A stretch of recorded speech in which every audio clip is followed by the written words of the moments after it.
Oh my goodness, it's worked first time. I think we're good. You know, we've been cursed by hubris before. But that's all right. I see us all on Twitch, and that means this is actually working. So, hello. Thank you all for tuning in and for joining us for our World Builders charity one-shot, The Day of Remembering. And the reason why I'm telling you that is normally I just start off by hitting these beautiful people in the face with something, but then people tune in and think, oh, am I late? Did I miss something?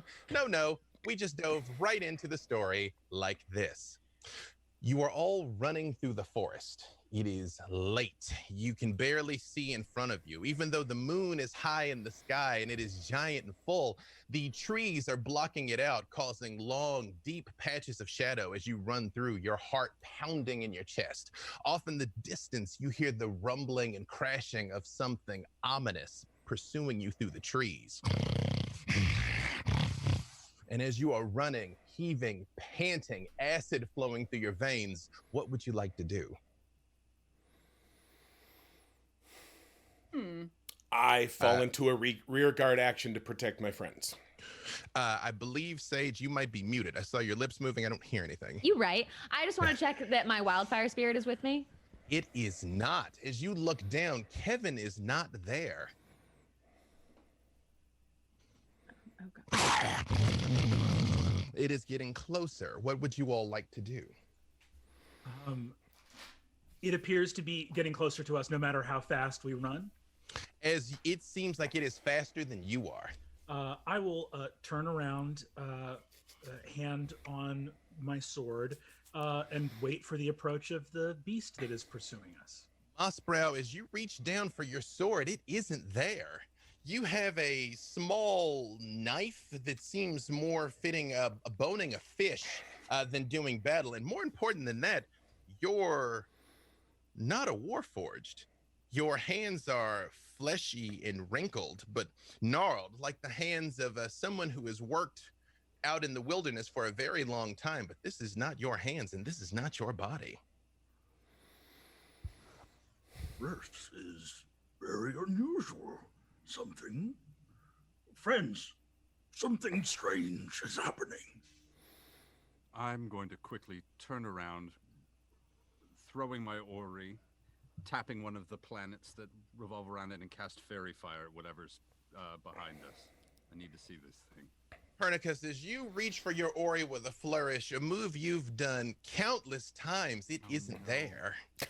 As you reach down and you touch your chest, you're wearing an odd form of almost thatched reeds. Like your clothing almost looks woven more than sewn.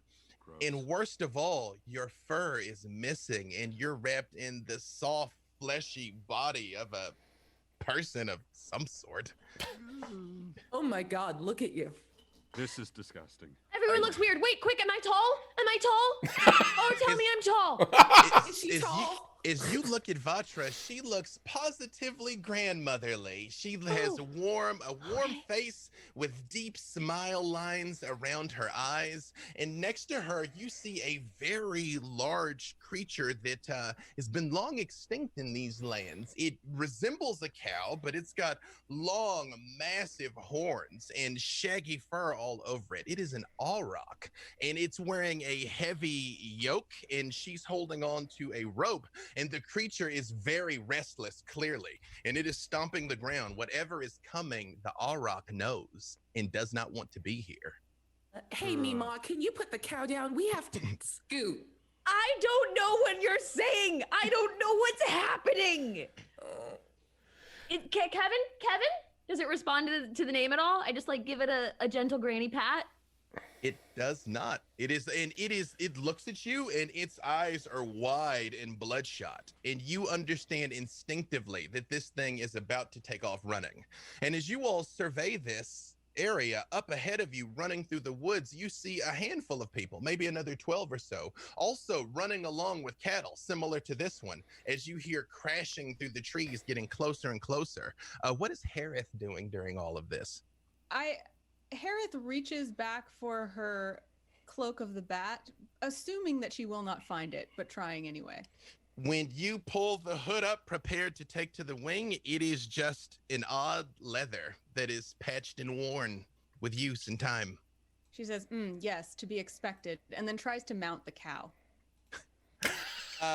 Give me animal handling, just straight animal handling, without any attribute bonuses, because this is not the body that you're familiar with.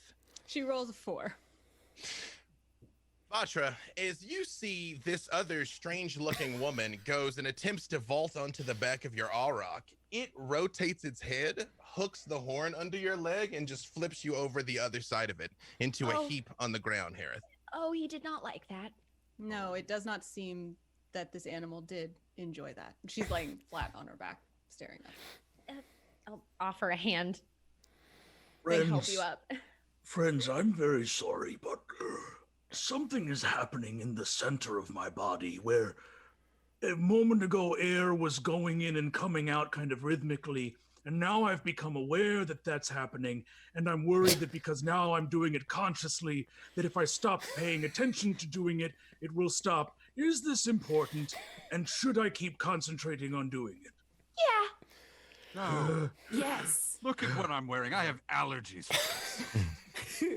I deal a lot of What? psychic damage as a rule. Is there any chance that I would have a sense of what's happening right now? Like, did I knock myself unconscious with a psychic blast and I'm hallucinating? You can give me straight perception. In fact, all of you give me just straight perception. You can add, if you're capable of parsing it, you can add your skill bonus, but not any attributes. 19. Okay. 19. 32. 32. I got a 3. Again, you're like, wake up, wake up, wake up. Harith, you in particular, as you were laying there on your back in the woods, look off into the distance, and it occurs to you that the growling has stopped. And you see 3 massive heads in the woods. They bear a striking resemblance to a bizarre mix between a bear and a wolf. When you were younger, your grandmother told you stories about massive creatures that were predators that used to rule these lands called a vorprit, but they've been long extinct, and yet there it is.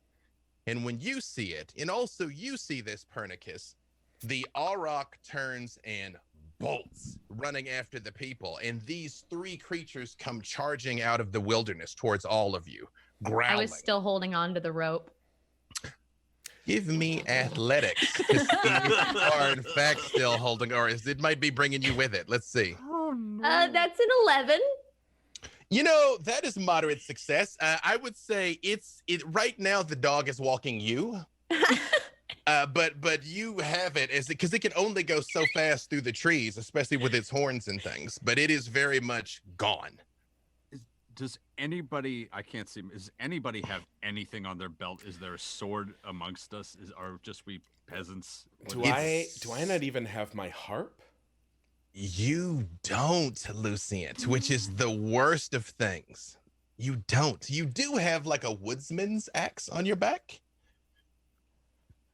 You find all of you are basically carrying the supplies that you would essentially go ranging with. You've got some food that is like wrapped in odd thick leaves, small knives, hand axes, like a saw. It is very abundantly clear to all of you that you are not warriors, especially staring down these monstrous beasts. Is there anything reflective nearby that Harith could check her own reflection in, like a puddle? Yeah, I would say, especially with a perception that high, I would say, yeah, definitely. What does Harith see? You see the face of a girl that might have been 17, maybe 18. She has wiry muscles. She's very spry. It is clear that she probably has not had an excess of food, but, you know, youth has made her strong and agile. But it is not the face you recognize, Harith. Most inconvenient. He's wearing reeds. Yes. And do I recognize these as like my crew? Or am I just in a weird place with weird people? They don't look like them, but you all have been together a long time. You hear how they're talking. You hear the fact that Mossbrow is like, wait, something's happening inside of my chest. Like there's a familiarity amongst you, but these are not the faces you know. Okay, if he's wearing reeds, I can play the pipes. I'm just gonna I'm just like gonna reach out. I'm gonna pull some reeds off of him, and with do I got just a pocket knife? You also are dressed similarly. All of you are. Again, some of you have like elements of like flower leaves that are woven into your clothing for accent to make it very beautiful. This is of course difficult to process with these 4,000-pound monsters bearing down on you. I need an instrument, so I take and I can make pipes out of simple reeds. I just need to put holes in it. And can I do that? Yeah, I say you can punch a couple quick holes in it. What's the tune you're trying to play? I have the ability to do like a counter charm against mind control or whatever, because I assume I am really being screwed with some next level ways. So that's what I do. Just bang, bang, bang, and like blow it hard. That should have been the name of this adventure. Is he blowing on this pipe? It is a familiar tune that you all have heard Lucient play 100 times. If anything, this is the first din of real familiarity that you all have had during all of this. Unfortunately, these three creatures stop and immediately turn and look right at you, Lucient. Vatra, as you are charging through the woods in the toe of this auroch, a fourth one of these things explodes out of the woods and buries its fangs into the neck of your creature, smashing it into a tree and pulling you down to the ground with it, as thousands of pounds of animal are rolling around on the dirt in the dark. And when I try and summon Wildfire Spirit, is it just like sparking? Literally nothing. Nothing. I'm flipping around to grab her. Kevin has been a companion of yours for as long as you can remember, and the fact that he is not here and he is not coming to your call is deeply unnerving. So I'm gonna let go of the rope. Finally. Took my time. And I'm gonna see if there's something that I can like duck and hide behind a tree or something that I can get out of the direct sight of it while I figure out a weapon. Give me a stealth check. Pernicus, as you see, she sort of gets away and is kind of trying to scramble towards some roots while all of this is happening. Are you still going to head towards her? I'm gonna turn and just try and get her off the ground and get her moving. Okay. You see, again, a man you don't recognize, but a bearing that seems familiar comes along, Vatra, and very much scoops you, trying to like head deeper into the woods with you. I don't. Let's go. Okay, fine. Where are we going? What direction are we heading? Are you all heading back towards the rest of the party? Where everybody else is. I'm just okay. Yeah, if I see Lucient poking holes, I'm going to go over gently and say, Lucient, my old friend, can I pick you up while you're doing that? So I can get a move on. I'll try to jostle you as little as possible. Yes, this is probably the most horrifying part of this. This huge Warforged is now, it probably is as bad for me, like him looking like just, it's so bad. It's so bad. I'm like, yeah, like.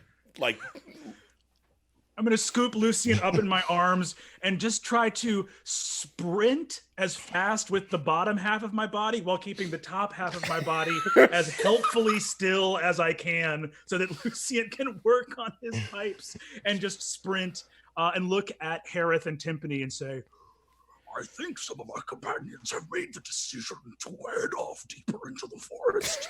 I suggest we keep astride them. And just... My monk speed ain't kicking in, by the way. No? Absolutely not. In fact, this body is built for strength, not endurance. And very quickly, your lungs are tightening and your arms and legs are burning. I hate this. Upon that encouragement, Harith will just kind of, she's been laying on the ground looking in this puddle. She just nods as if this is a sensible solution, stands up, brushes herself off, and walks in that direction without any real look of hurry, like sensibly, but not running at all. Even with these things right behind you, you're like slow walking from the explosion not type slow walking, thing. like a Right. purposeful power walk, but not a fearful run. Got it. Perfect. Timpani was running to go like grab Harith and then sees us and goes, "That's pretty cool. I'm gonna go. Mossbrow, I think. Keep breathing." And then just What happens if I stop? Does it hurt? Does it hurt the process if I talk too much? As you all are running through the woods, it becomes completely clear to you that there are more of these things. Vatra, you hear the death throes of your Auroch as several of these Vorprit are pouncing on it, biting into it, but more are coming, driving you all along, until you, Pernicus and Vatra, come around the corner into a clearing where you see the rest of your people backed against a high cliff wall. It's a dead end, and there is a handful of the Aurochs with the villagers kind of sprinkled in between them, and another 3 of these creatures sort of gathered around, having them all boxed in as you all come running into the clearing. Does Vatra have a weapon on her? Do I have any kind of weapon on me? Same thing. You hand axes, hand knives. I'll take a hand axe. Grabbing anything I got. Yep. Did we die and go to hell as farmers? I don't like it here. Oh, you would be a farmer in hell. That sounds awful. Right? I'm gonna I put have Lucient. legs. It's gross. I'm gonna put Lucient down and then immediately touch my sweat-covered head and go, "I'm leaking. Oh, what's happening? Is this bad? Is this bad?" Vatra also giggles. Harith is going to start looking around, sniffing around the edges of the clearing to see if there are any trees or anything that could be bent to form some sort of trap, or at least some sort of like snare to hold back the beasts. These are all high, thick trees. This is an old growth forest. But Harith, as you're looking around, you do notice overhead a huge shadow comes gliding over the woods in front of the moon and blanks everything out for a moment. And when it does, even the Vorprits stop snarling and they just look up for a moment, and a hush sort of falls over the whole entire clearing as you just sort of hear a glide by. Do I see what it is? You do not. You just know that it is very big and flies overhead. The shadow falls over all of you as it glides past. I'm thinking I would very much prefer to die as myself. This is quite unreasonable. I agree. I concur. Do the other townsfolk around us look frightened of what's going on? Absolutely terrified. They're yeah, they are not warriors. Mossbrow is going to step forward and smile at his 5 friends and say, "Something strange has happened, but we are still great heroes. Fellow normal people. You may not believe this, but the great heroes of the war now stand before you, perhaps in brand new bodies, perhaps in bodies that do not belong to them, but instead to others that are now in our bodies, or perhaps this is all a terrible dream. In either of those 3 instances, we are here to defend you." and I do a bow that I would normally do with my sword, but instead with the small fishing knife in my hand. And down. Harith leans over to Mossbrow and says, "Do you think it is necessary to protect them, or could we put a few in front to distract them from us and the rest?" Well, this action would perhaps logistically yield some fine results, but would be terrible on a personal, spiritual, and moral level. But excellent suggestion, and I will consider more, ruminating on it. And Perhaps later there are then. no bad ideas right now. Mossbrow, as a warforged, you don't sleep, and by extension, you don't dream. So maybe this is what your softer, fleshy comrades have been going through this entire time.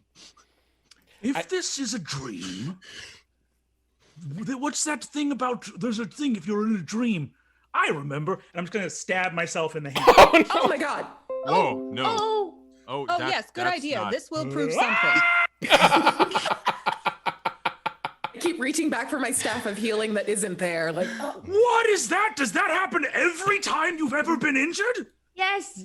I'm so sorry. I've never had full empathy for what you all go through in battles. That's horrifying. You won't choose to keep fighting? Unfortunately, Mossbrow, as the blood bubbles up across the palm of your hand, all three of these creatures turn towards you immediately and charge.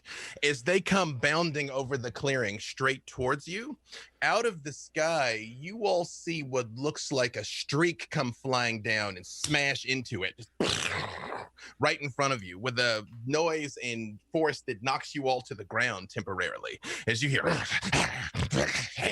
as something very large is fighting with these creatures right in the middle of the clearing. A crowd of dust and particles comes up, making it very difficult to see, and the scene is absolute chaos. Harith will walk closer to get a better look. Harith, with you having turned in that huge perception check earlier, we're just going to continue rolling with that. It becomes very clear to you in a moment as you get closer and start appearing. This is a dragon that is fighting with them. It is not very big. It's not much bigger than they are. If they weigh about 3,000 pounds each, the dragon might only be 4,000 or 5,000, but it is fighting viciously against three of these things. Harith turns on a heel and comes back and says, "It is a dragon, and it appears to be fighting on our side, or at least not against us." Oh, I'm not that's complaining. nice. It is a small dragon. Tight. At this point, Lucian goes in there. I'm not rushing recklessly in, but I don't think this is my first, like, trauma from the war dream. It's probably this is the equivalent of showing up to the test without your pants. And so I'm like, and I've done the math. I'm like, either this is a dream or something else has happened, but the only way out is through. And if it's not a dream, I have to get in here and fight. And this is my chance to maybe do something. So again, not rushing to my death, but moving forward to take advantage of that situation. Is you all, again, heroes still, sort of ready your weapons such as they are and get ready to, like, go in here and join this battle. You see the dragon, like, shakes one of them off a little bit and just, like, beats its wings to go up about 15 feet, and a cone of flame comes down that brightens the whole area to about noon intensity for a moment, casting dark shadows in all directions and causing you to have to avert your eyes temporarily, and burns a deep gash down into the ground and lands in the middle of the burned creatures and just goes and flares its wings out and then, like, pulls them back in and just sits there and looks at all of you. I speak Draconic. Can I just say, like, hey girl, hey? When you do, it turns and it looks at you, Tenpenny. It looks at you for a moment, and then it turns and it looks at the cattle, and then it turns and looks back at you. But it doesn't say anything. Yeah, eat the cattle. Talk to me. I'm better company. Do you know what's happening right now? Because I'm holding knitting hooks, and I don't like this.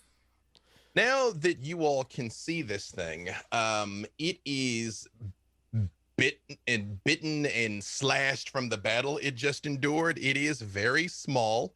It looks very lean. You realize it probably hasn't eaten in a while, and it is very, very bright red. This is a small, young red dragon. Hey guys, can we kill some of those cows and bring it over to our friend here? Oh, well, I think one of those creatures might have been my pet. And if it wasn't my pet, I just met it and I liked it very much. You're an old woman now.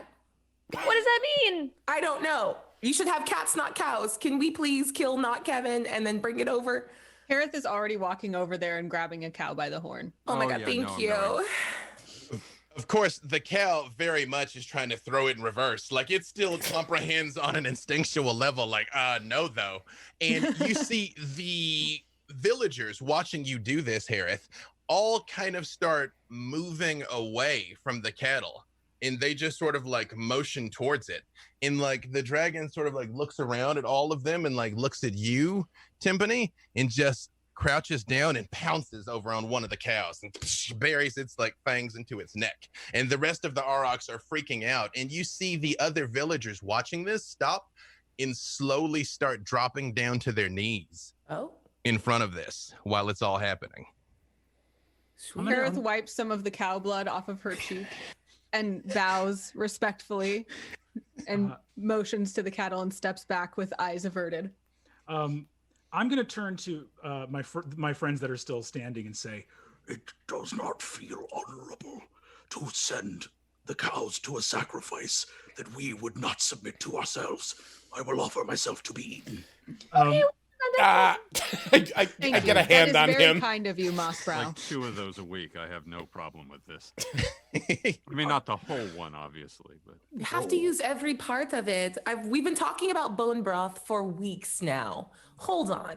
I'm sorry. Dragon, when you're ready. And she's just going to post up on one of the like parts of its body that's like slumped over. When you wait while it's eating. When you do that, do you go and try and touch the dragon? No, not the dragon. Oh, okay. I'm just over near the cows. Right. When you notice it like kind of tears off a hunk of meat and it turns and it looks at the people that are bowing and you see its eyes kind of glisten and then it turns and looks at you who's not bowing and then it looks back at the people and then it looks at you again. Oh, okay. I'm going to take a knee like a football player. Like, all right. We observe the niceties here. As you all sort of all in your own way show your levels of respect here to this creature that has rescued you, the vision gives way to reveal the sweeping glory of the city of Kadan, crown jewel of the empire of Kairos. The walls of the mountain that you were just at the base at have been carefully built up over time into a colorful, sparkling city of thousands that dominates these lands. The tiers of the city reach around to the seaside and its sprawling piers, and up to the temples of the great and mighty dragon. On the wind, you can smell the baking of bread and cakes for the festival of Convivencia, a celebration of life which occurs the night before Ihan, the festival of remembering. Before you stands 2 beings of unspeakable beauty. Tall and statuesque, the high priest Solara and Loon are the eyes, ears, and voice of the dragon and proclaim her will to the people. Friends, the war is over. After long years of struggle, the enemy nation of Salage is broken and scattered. It is due to the glorious service of loyal servants such as you and the might of our glorious dragon that victory has been delivered. Rejoice, citizens, in our worship. She gains power, and in her power, we prosper. Because remember, friends, without power, there can be no mercy. And hello, welcome to our charity one-shot, the Day of Remembering. Oh, you threw a cold open at us? What? Oh my God. Thank you all for tuning in. Yes, we are here benefiting Worldbuilders. Here momentarily, Pat is going to tell you what it is that we are doing. But first, I would like these beautiful people to introduce themselves. And here is what I would like. I would like who you are playing. And now that the war is over, you all have been home for about a week after months at the front of having endured every aspect of warfare. And while being greeted as heroes, many of you have brought home scars both seen and unseen. So tell us, what have you been up to over this first week back from the front? And we will start with you, Sage. Hi everyone, I'm Sage Ryan, and tonight I am Vatra. I am a Ghostwise Halfling Druid, and in the time that I have been home from the war, Vatra has essentially built up a little shelter in the woods. She didn't really know where to go after the war. She planned all of her life to fight, and when she was done fighting, she was a little lost. So she took to the woods, and she has been training in the woods with her wildfire spirit named Kevin. Every day, it's just throwing fireballs at trees and improving her aim and improving the amount of fire that she can create. Because what is good in life, Bachra? What is good in life? That's it. She's ready for the next thing. There's always a next thing. And we both use she, her pronouns. Perfect. Abria? Hi, I'm Abria Iyengar. Today I'm playing Timpani, also known as Timmy, a satyr bard warlock. Yeah, she is very much like a spy and an infiltrator, and even though she's very happy to no longer be on the front lines and like doing direct battle, she very quickly found like the most prominent figures in the town and has insinuated herself with them and is being like pampered and spoiled because it's hard on the front lines and she has a lot of calluses that need taken care of. Perfect. And you would find no door closed to the great Timpani, keeper of secrets, ideally. Anna. Hi, I'm Anna Prosser. I'm playing Harith. Harith is a Shatterkai rogue and a completely neutral mercenary. So I imagine that what has happened is that they have been hired to be a spy for the war, and now that the war is complete, the job is therefore complete, and Harith will go collect what is Harith's. And Harith will probably go collect whatever financial gains, then take on completely mundane, annoying mortal tasks that need to be done, maybe a haircut, repair the robe, maybe some new soles on the shoes, and then simply wait wherever the next thing is supposed to happen, wait for her crew, something like that. Perfect. Brennan. Hello, my name is Brennan Lee Mulligan. I'm playing Mossbrow today. Both myself and my character use he, him pronouns. Mossbrow is a warforged Oath of Ancients paladin, divine soul sorcerer. He's basically a group of dryads and like unicorns and sylvan creatures made their version of the Iron Giant, which is what Mossbrow is. So he is a like adamantine breastplate, pauldron, up to a gauntlet of armor, holding an elven bastard sword, like a long sort of rune-covered elven bastard sword.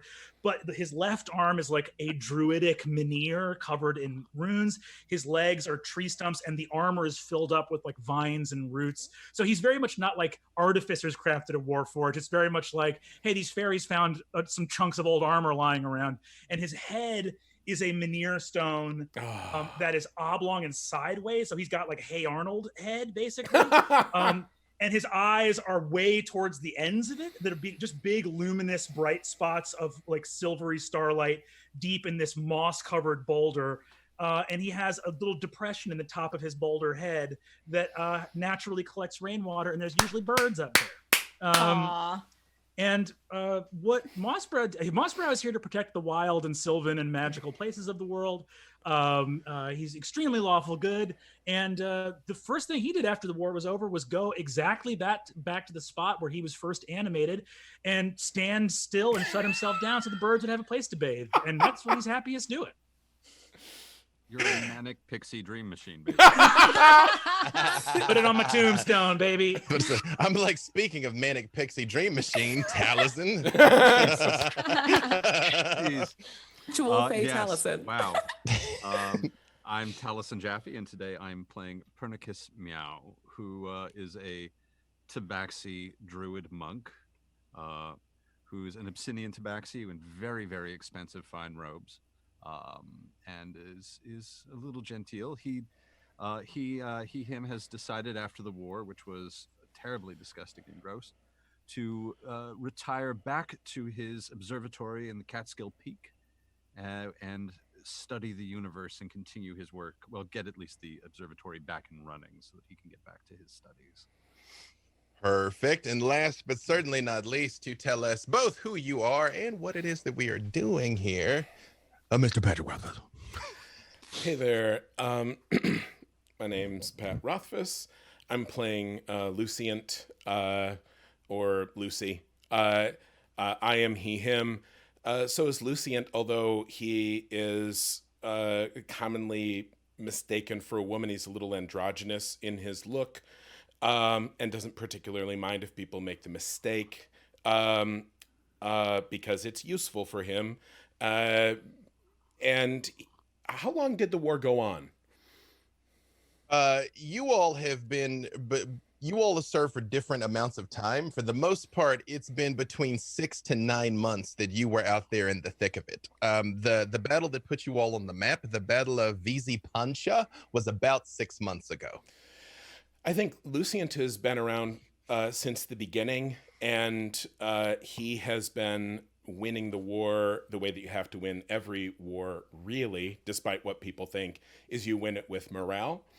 You know, he has not afraid to fight and be out there, but ever since he found the harp undying, he goes out and he makes songs, and he will fight if he needs to, but he tells the stories of the heroes that have really, and all of his companions, so everyone knows about us, and they know of our great successes and the rightness of our cause. And he's been on that hustle for a long time, you know, kind of selling war bonds effectively. And he's not above, like, also quietly doing what needs to be done to get it done. Since the war, he has not been seen, and he was drinking publicly until he got tired of being bothered, and then he has been drinking alone in his room. Perfect. And also the visually Sephiroth, but sexier with a harp. See, How? you know, Yeah. every time you say that, I'm like, that's not a thing. Like, I mean, I realize I said this is level 20, this is God tier, right? but there is no sexier Sephiroth. Like, that's Yeah. not. There I is a don't. ceiling to fantasy. Yeah, you're straining credulity, Mr. Rothfuss.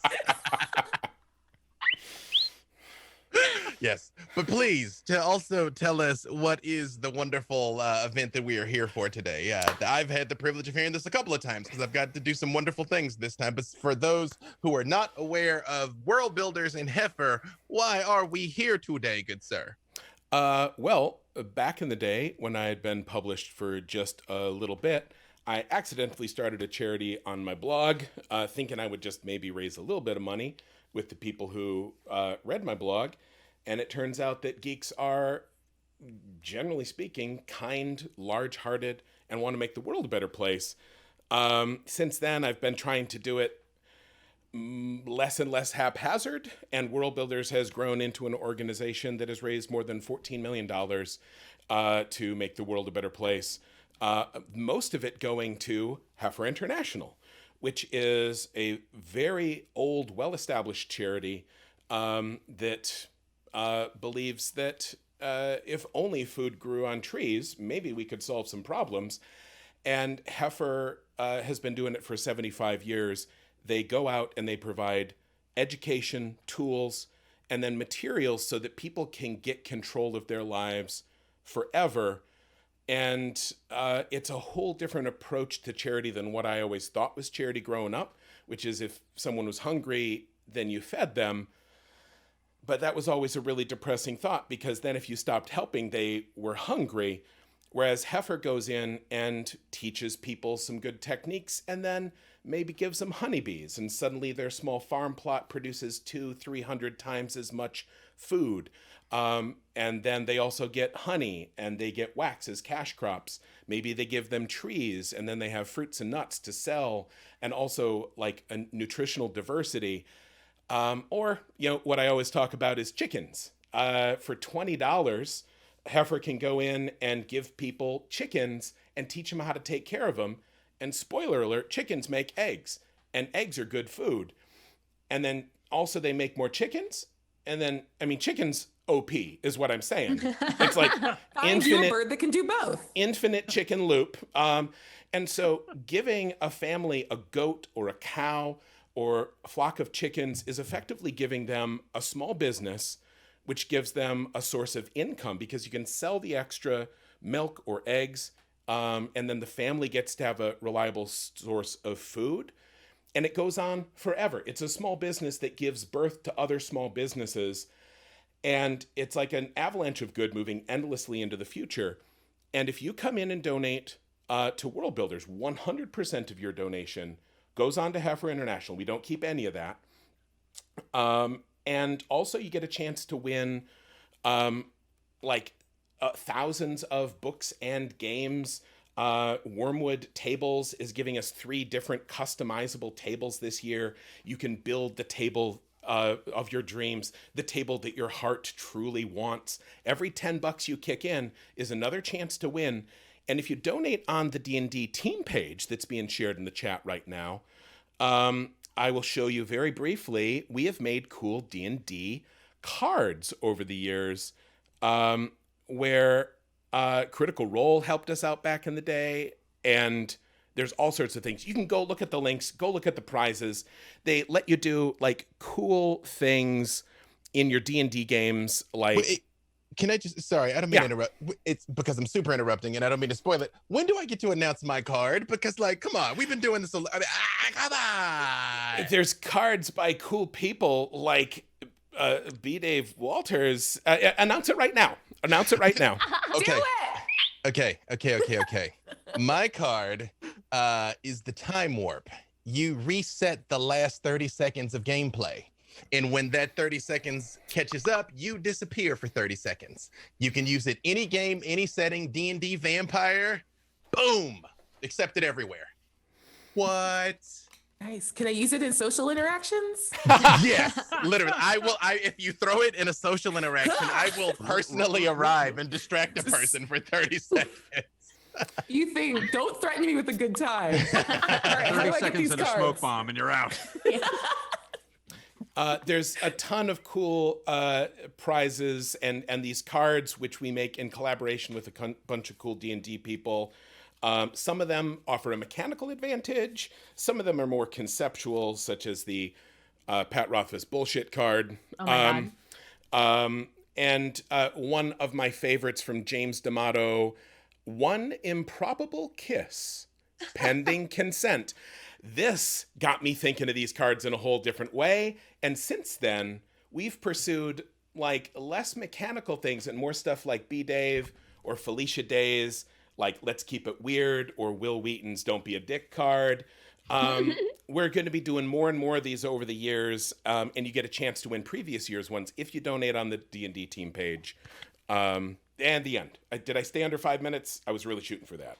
Absolutely not, but that's all right. It's important that we, like 5 minutes. that we explain all this. I will just say this one last thing. Whenever we do these charity things, we throw around these huge numbers and all of these things, and you might be in a position where you only have a couple of bucks. There have been plenty of times in my life I did not have an extra $5. Literally, every little bit helps. Every dollar adds up. It really does make a difference. So if you're able to help, please do. Even if you aren't, Signal Boost. Signal Boost is free. Spread the word, and we're trying to make a difference for some people. Yeah. Okay. Beautiful. With that being said, let us return to our narrative. As you all are standing there with the high priest, it becomes clear to you now that this mystical vision has parted that what they showed you is a scene that you've actually witnessed many times and yet never experienced to quite such an extent, which was the founding of not only this great city, but this great empire when the local population first partnered with the dragon. In exchange for her strength and protection, she got food and adoration, and that's worked out pretty well for a very long time. In fact, no one's even quite sure how long this has been going on, to the extent that on occasion it is rumored that the dragon may actually be dead. It is not often at all that she makes physical appearances or overt shows of force, instead choosing to speak through the high priest Solara and Loon, the married couple that are in a way the de facto rulers of this nation, although they are adamant that they are in fact only delivering the will of the dragon. It is today the Feast of Convivencia, which again is a time shortly after harvest where everyone gathers with their family and loved ones and reflect on all the good that has happened to them over the last year. Not the least of which being, of course, the strength and protection of the mighty dragon herself, but also victory in battle, children, high harvest yields, and anything else that you have reason to give honor to the gods for.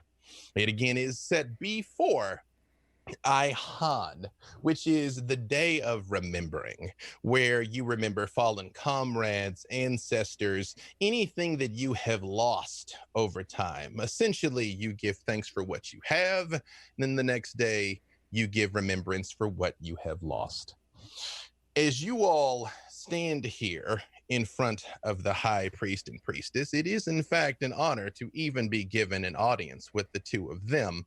Although since you all have come home, you've become more and more accustomed to this heroic treatment. Whether or not you believe you deserve it is a whole other thing. Solara, the male high priestess, steps forward and says to you all, "Heroes, you honor us with your presence." And he cuts a very deep bow, his expensive robes draping across the floor as he breaks a leg down in front of you. "I trust you have found reacclimation to our great kingdom easy and agreeable." Batra picks a couple of sticks out of her hair. Are we still in these new bodies or no? You are back with you. You are Mossbrow again. Once the vision sort of parted, you all are back in the high temple at the highest tier of the city. Is Mossbrow still trying to breathe just because he was working so hard at it?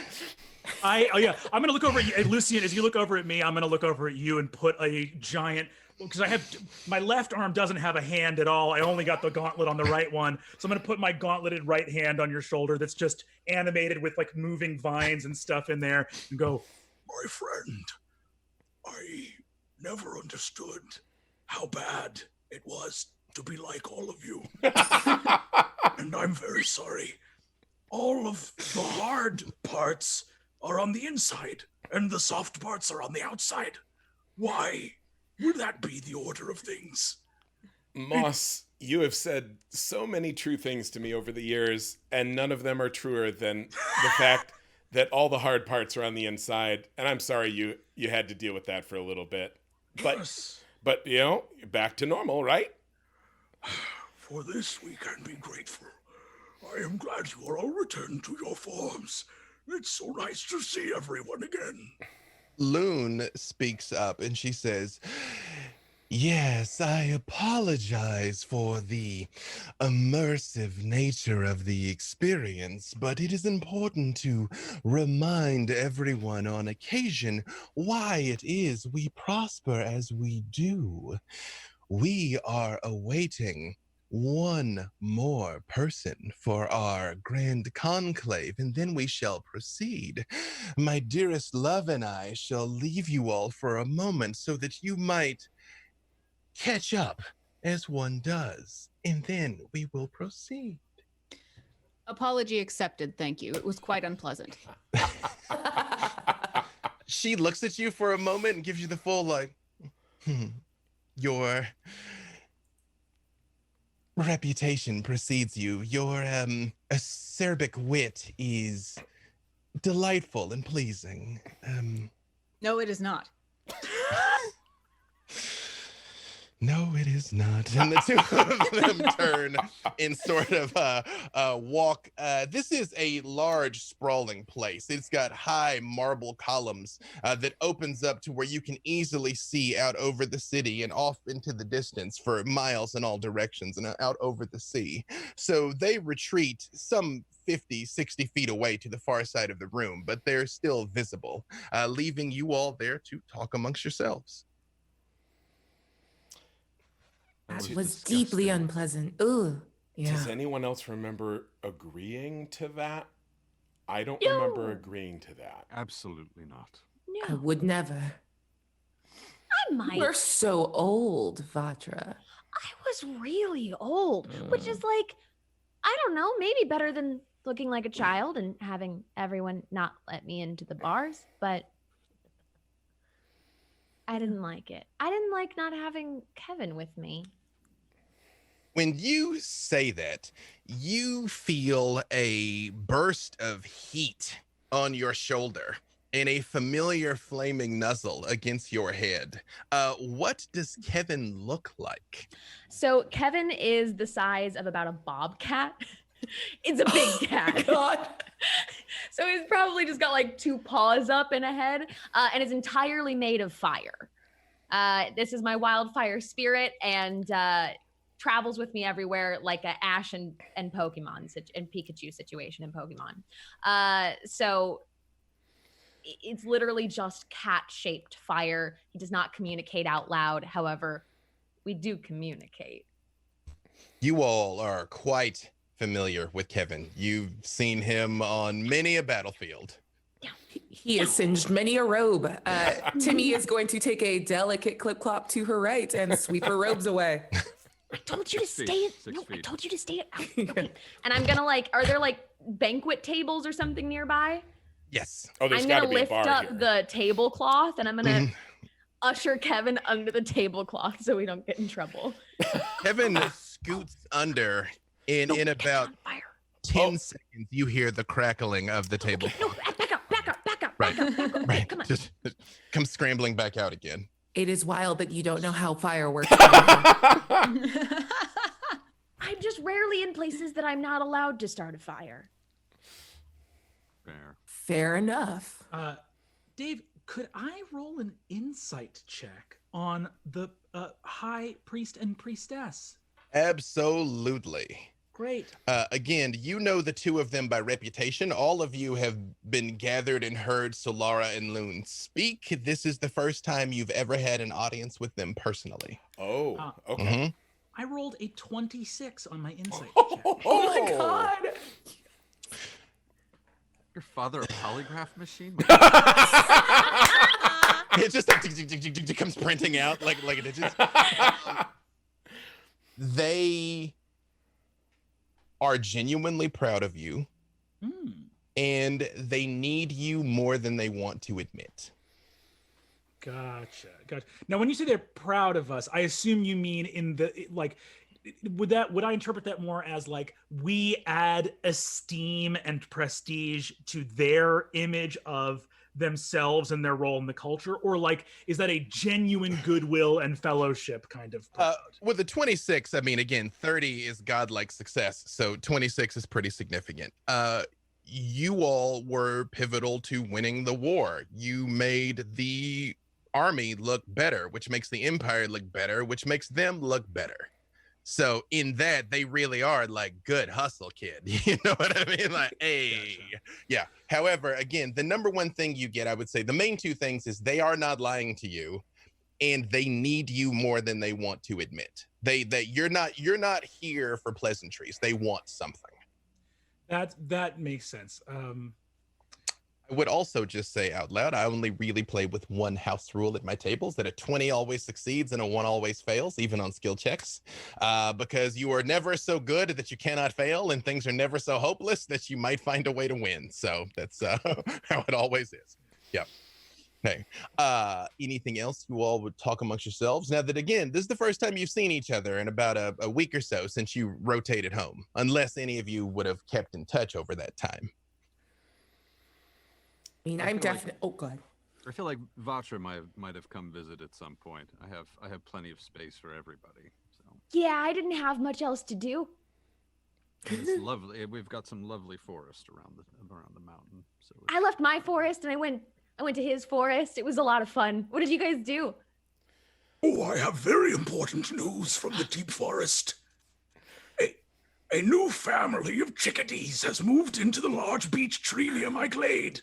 Oh, They are quite active, very young, a young mating couple, and I believe they are building a nest. Very exciting. As Mossbrow talks, I am definitely prestidigitating like little flowers onto his head. The satyr in me is just like, this is adorable. I look over. Thank you. Oh, I need to go see them. I bet they're beautiful. Thank you, Timpani. I'm gonna grab like a large silver serving tray off a banquet table and try to angle it over my enormous swiveling obelisk head to look at these flowers. It's difficult. Definitely, you need some help from your friends there, kind of like angling it properly to take it all I in. think I prepared scrying. I'm gonna scry on the top of my head. Excuse. You know, it's scrying for vanity is like very that one's in here. That one's in here. It's the only way I can see it. As you all are here sort of catching up, kind of checking in and letting each another know what it is that you've been up to, you feel a cool breeze blows through this whole entire place. It's early fall. Again, it's right around harvest time. But this is definitely distinctly colder, comes blowing in. You see it lifts up the edges of the singed tablecloth, and Kevin even like shivers slightly when it hits him. For the rest of you, it's just kind of like a... I got a haircut. It looks very nice. It looks great. Very It does nice. look lovely. It looks very good. It looks incredible. I mean, just kind of. I'm sorry I haven't seen any of you. I got your invitation. I appreciated it. Just been, just relaxing a little bit. Relax. Is there a bar here? There's not a bar, but there is definitely decanters that are filled with all manner of spirits. An ivory pitcher that is filled with wine. I'd be like, since we're going to be waiting here for a while, would anyone like anything? If you're pouring, yes. I'll Thank pour. you, Lucy. And I know what everyone likes at this point, so I'll just sort of quietly kind of bustle around. While also, this is the first time I've been in this room. Yes, this is the first time any of you have been up in the temple. You've seen it your entire lives. Like up, this is at the highest peak of the mountain. This is the topmost structure in this tiered city, which goes all the way up to the top of the mountain. So yeah, I'm sort of walking around. I'm getting people drinks, and also, like, you guys have known me for a while, and just because it'll be easier to play, he's got a little bit. He's got his public face, and he has a big laugh. When something is funny, he laughs. And, and when something sad is happening, it is just writ large on his face. That's partly for me because I can't help but laugh when all of this is going on. But, also, you guys know, like, this is not around the campfire, Lucient. Like, this is public Lucient that is happening right here, right now. A little more swagger, a little more confidence, a little bit more.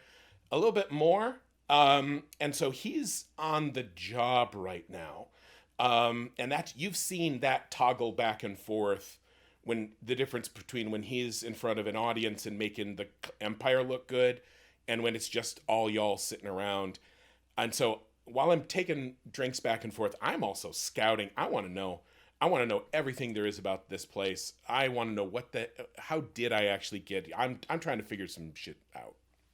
Perfect. Harith, give me another perception check. With my plus 14, I roll 24. I mean, that get them sellsword eyes, man. Someone else is here. In what way do I sense that? Like, I do have I forget what it's called, keen something where I can hear unseen people and know their location. So do I like hear something? This is no, you can't put your finger on it. This is more autonomic, that feeling that you're being watched type thing. As you kind of like run down the checklist, you're like, do I see them? No. Do I hear them? No. Do I smell them? No. And yet you've been at this long enough. You trust your instincts. You're like, if somebody's in here, somebody's in here, even if you can't explain it. Hello, unseen friend or foe. Please present yourself and explain which you are. You all see Harith apparently talking to nobody. Oh, okay. It's been a week. I'm sorry. That's on me. I'm going to cast Rary's telepathic bond for the squad because we don't have to talk out loud like peasants. That's wild. I'm already telepathic. Let's go. Yeah. I've got a bit of that myself. One at a time. As the network kicks in and you all sort of you instinctively go from, hey, we're state visit, we're probably going to get a medal or something. Oh, hey, well, honey wine. Okay. Oh, it's time to go. We're going to do war. Let's do war. You all sort of kind of instinctively stand up a little straighter, kind of like clock where everybody is in the room. And that breeze that you all felt before sort of swirls up again, bringing in some dried leaves. It sort of swirls in the middle of the room and then dissipates. And you all see a man standing there. He is towering. He's almost 7 foot tall, which he might have been beautiful once, but he clearly is scarred and dinged and pockmarked from a lifetime of war at the front. He is wearing an immaculate silk suit that comes down to long flowing robes at his waist that looks like it is made out of silk but lined with gold trim, and he appears to be completely unarmed, but you all recognize him immediately as Sakaratul Mott. He is the supreme commander of all of the military. This is the man that all of you answer to. I just whisper, and in the telepathic link, I just go, "Hi from inside your brains." Oh no. Flow That's why I from didn't out do it. loud. I say back to her in voice. I'm always a fan of the communicator telepath. Yeah. Oh, I like that. Yeah. Nice. This is bad. Yeah. He just stands there with sort of his fingers steepled but pointing downward, and he doesn't acknowledge any of you for a moment until you see his eyes very slowly like rotate and like take all of you in, and he just says, "Attention." Do we have to salute? Oh my God, I hate this. I play I that love game. to salute. I square up. I actually am halfway to like bringing him his drink. And do I get the vibe where it's like, no, we're not here for that? Yeah, no, there is no chill whatsoever in his demeanor. He is not dressed for war. He's not armored and appears unarmed, but he very much is like, stand up straight. I'm standing here. Okay, so basically. I put the drink down and absolutely not attention, but attentive. Gareth naturally stands at attention anyway, so there's no perceptible change whatsoever. I have good posture. I don't need to do anything. He turns and looks at you, Harith, and he says, "I did not expect to still find you here with the job being done. You were quite effective, though, Harith. Quite I am always effective. You are indeed. Perhaps when this," and he just sort of looks around for a second, "is over, I might task you with training some especially promising recruits." I am sure when you say task me with, you mean pay me to. And in that case, I would be happy to. Absolutely. Although, of course, Secure the bag, girl. the glory of the Empire is its own reward. But he leans in closer to you and says, "And yet it requires coin to buy mead." And everything else. It requires coin to buy anything. That is the nature of exchange. Most important things in life cannot be bought, but are given freely, such as love and kindness. Oh no, that's another one of those things that you don't, because metal, it's not. What? No, humans have to like eat and stuff, or like Oh, everyone but you. I'm speaking from a place of automaton privilege. I realize that is Yeah. very true. Yes, I'm sorry. It makes sense. Great. He You're doing great. looks at you, Moss Brown. He tilts his head slightly, and you notice when he does, his eye is slightly milky. It's not completely gone, but it's clear that it's been damaged, and there's a scar that goes off down the side of his face. And he says, "It is true, Master Mossbrow, that the best things in life cannot be bought, but they are also not given. They are earned. But I am pleased to see the conflict has not dulled your cherubic sense." I'm glad too. It's very good to see you. I missed you. He I love him so much. He's so good. He's so he good. looks at you like a man who has never been told anyone missed him ever. But before he can say anything, you see Solara and Loon come moving over, and they don't walk so much as glide. You notice, even though there's like marble floors, their heels don't click, and you really don't even see legs under their robes. They just sort of float over. And they're like, "Supreme Lord Mott, you honor us with your presence." And he just sort of like nods, and he's like, Priestess, why have you assembled me, and why have you called these soldiers back from their rest? They have very much earned their time of peace." And they say, "Of course they have. The stories we have heard about each of you. We shan't waste too much of your time with honeyed words, even though some have learned to weaponize such things." And she looks straight at you, Tenpenny, when she says that. "You have been summoned for a grand reward, one that very, very few mortals are ever blessed to receive.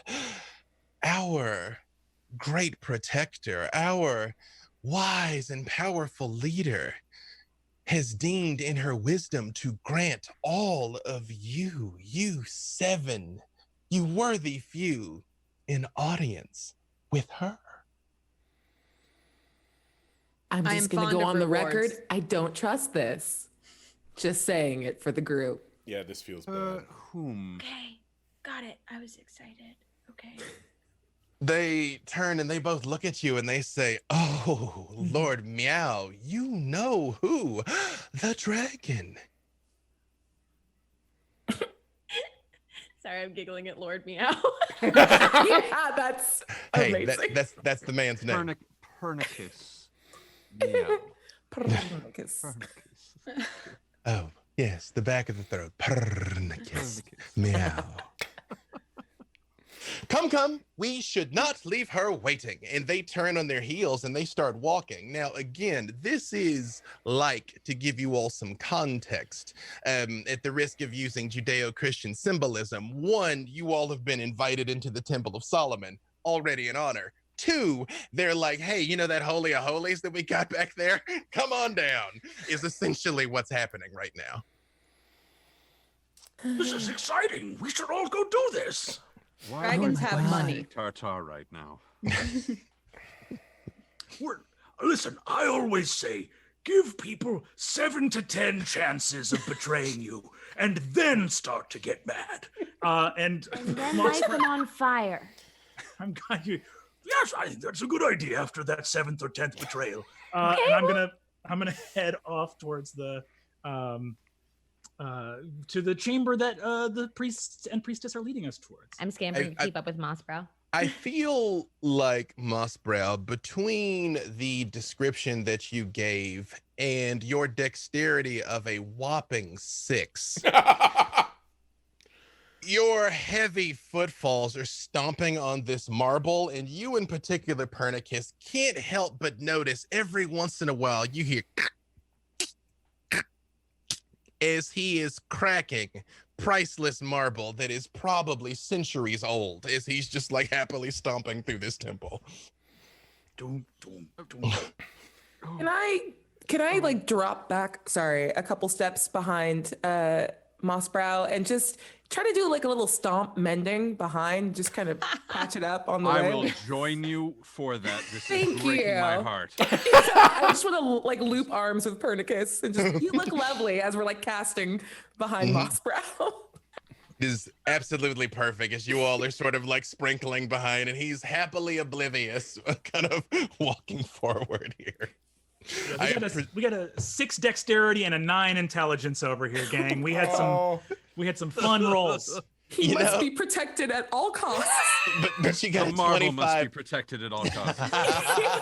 She got a 25 in heart, Mossbrow. Oh God! As soon as they make heart a stat, yeah, I'm gonna max that out. Exactly. Presumably, you all follow. Yes. Mm-hmm. Yeah. You all knows Commander Mott. He is walking along, and you very much see he clocks the cracking and clocks the repairing, and just like nods slowly at you all as he is walking along with you. I will with him as he's walking forward, and I'll just kind of quiet aside. And nobody sort of like a bard. I'd be like, have you been here before? You're the commander? Yeah.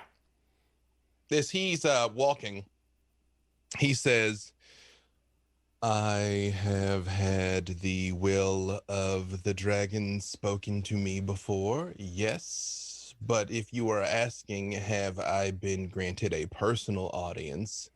No. How do you feel about this? How I feel is irrelevant. I have been tasked with a duty and I will perform it, as will you.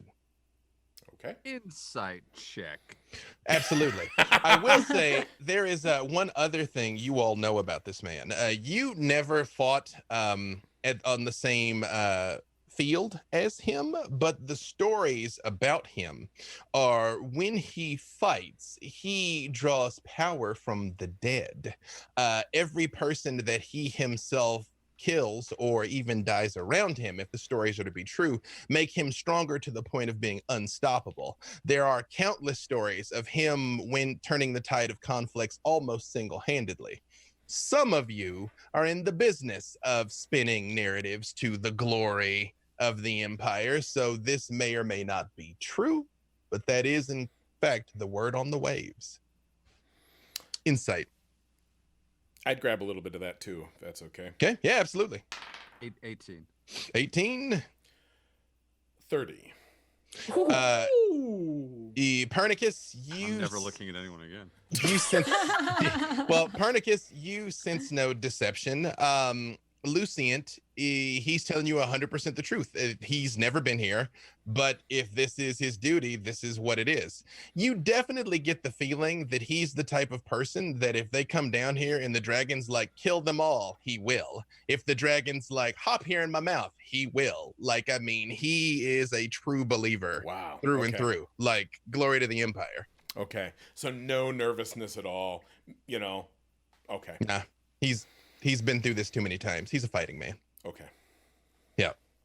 As you all move further and further back in here, the first thing you notice is it starts to get warmer and warmer and warmer to the point that it becomes honestly sweltering hot as you all are moving deeper into the mountain, and it becomes less and less immaculately carved and more rough-hewn stone. And yes, Vatra, this is delightfully pleasant, honestly. This is probably the most comfortable you've been in some time, really. The rest of you, it's not very nice. It is hot, it is humid, it is muggy. And as you all walk for what feels like 20 or more minutes, going deeper and deeper and deeper into this place, you finally come around a corner into a large chasm. And you see something that, again, had long been rumored, but you'd never witnessed. Apparently, the mountain is hollow, and plumes of some sort of gas are coming up, and there is a reddish glow coming from somewhere deep in the depths that you can't quite make out, unless you choose to go over and try and look over the rim of this outcropping. Just Sage's face there. I'm going to just take a little. I'm just going to walk over and take a little peek. I'm running. No, Vatra, fantastic. You notice like Kevin is like delightfully bounding after you also. The rest of you, it's muggy and oppressive. It is equatorial heat in July. It is not fun. Gareth takes a completely neatly folded handkerchief and blots their forehead and then tucks it away. That's the only clue that Harith is uncomfortable. This is Perfect. awful. I'm going to cast Gust for everybody. Thank you. Except, obviously. Yes, Vatra doesn't need that. this pleasing breeze comes up, and as you, Vatra and Pernicus, sort of look over the ledge here, you see Solara and Loon hold hands, and they both extend their empty hand, and they hold their head back, and they start chanting something. They start chanting something in a language you don't recognize, even though you speak Draconic, Timpani. It's not clear what they're saying, honestly. Oh, they're holding hands. That's sweet. And down as you look down there, there is a churning reddish gold liquid, as if the rock itself has been liquefied down at the bottom, some hundreds of feet below. And in it, as they begin chanting, down in it, you see one gigantic yellow eye open and look right up at the two of you.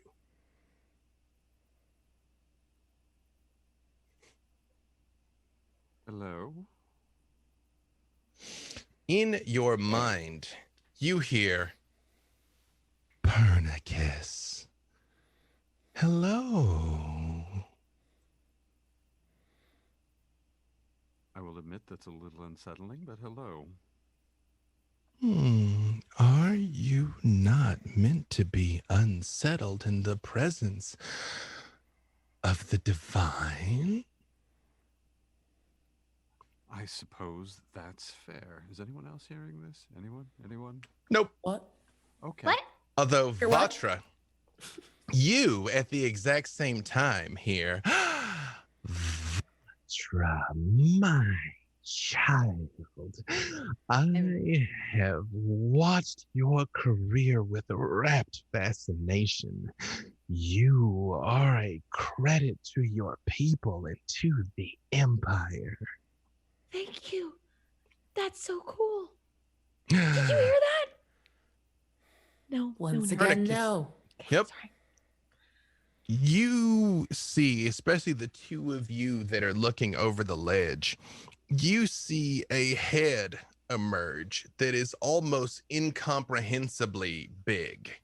The snout comes up first, and you see the face of a truly gargantuan red dragon. She's got a long crest of horns, and there's scars on her face that are long and old worn that you immediately recognize from where the creatures were biting and clawing at her in the vision that you saw. They Vatra's must so be. excited her hands catch fire a little bit. When your hand, the rest of you just kind of see them over this, and she smiles and lights up, and you see the lips curl back with the closest thing this face is capable of to a smile, as she comes ascending up out of this, like slowly uncoiling more like a serpent, with her wings still basically tight to her back as she comes up through this hole. And you all see this mammoth head rise up looking down at you. Each one of you is about the size of maybe one of her teeth. And the head just looms down looking at you. You have grown. Congratulations. I do a very good bow. You see both Solara and Loon stop their chanting, and they fall to their knees with their hands up the same way that those people bowed in the vision. And Gareth she... bows at the waist. Do any of you not bow? Bow. People bow. Right. Curtsy, yes. Curtsy. Timmy, you stand your ground? Yeah, she's annoyed by this. Like, Timpani, give me a wisdom save. Oh, with my +1 to wisdom save, it's fine. I got a 9. A wave of absolute abject terror goes through you. It shocks your heart all the way to the core of your being. And for a split second, you feel your heart catch and you're afraid you're going to have a heart attack. You're so terrified. And I think she's going to like move back and stand behind Mossbrow and just sort of like is shaking. You see one of these eyes turns and looks at you when you do. And all of you hear in your minds very quietly, "Oh, hello, my children. You all have made me so very proud."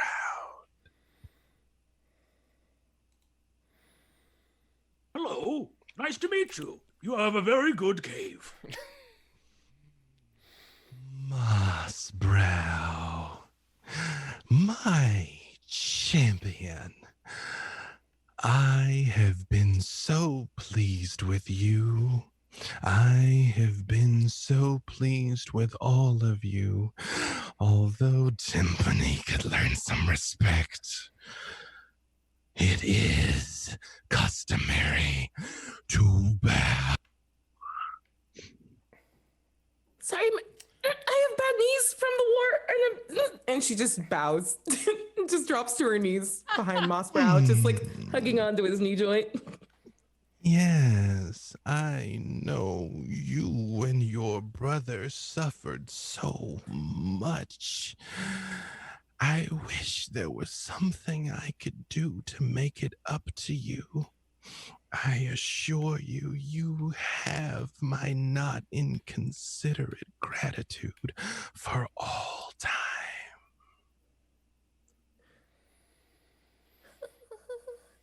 You're welcome. Thank you. As somebody who is effectively a professional con man, I want to make sure that this is really happening. Okay. Especially because I've already been fiddled with. Can I do metamagic to do subtle spell and do true sight? Absolutely. How about I open my third eye real wide and just look straight at this horrible deity dragon? As you kick in, the first thing that you recognize is there is a tremendous amount of magic in here. As you look around, what looks like bare caves is hiding several caches of gold and coins and treasures. There is incalculable wealth in here, but that dragon is very real. And what about the power couple? Solara and Loon are also very real. There are True Sight allows you to see through things. I don't think it gives you like aura sight or anything of that nature. It just pierces deception. Yeah. They are shape-shifted creatures, illusions, see-through invisibility, darkness. Yeah. Yep. The two of them are as they appear to be. Okay. Cool. You see the head turns slightly. And she says, again, this is all in your mind. Like her mouth never moves. I apologize for summoning you during this time of joy and remembrance, but I must call upon all of you to perform one final task for me. Thank you. I accept your apology. I accept your request.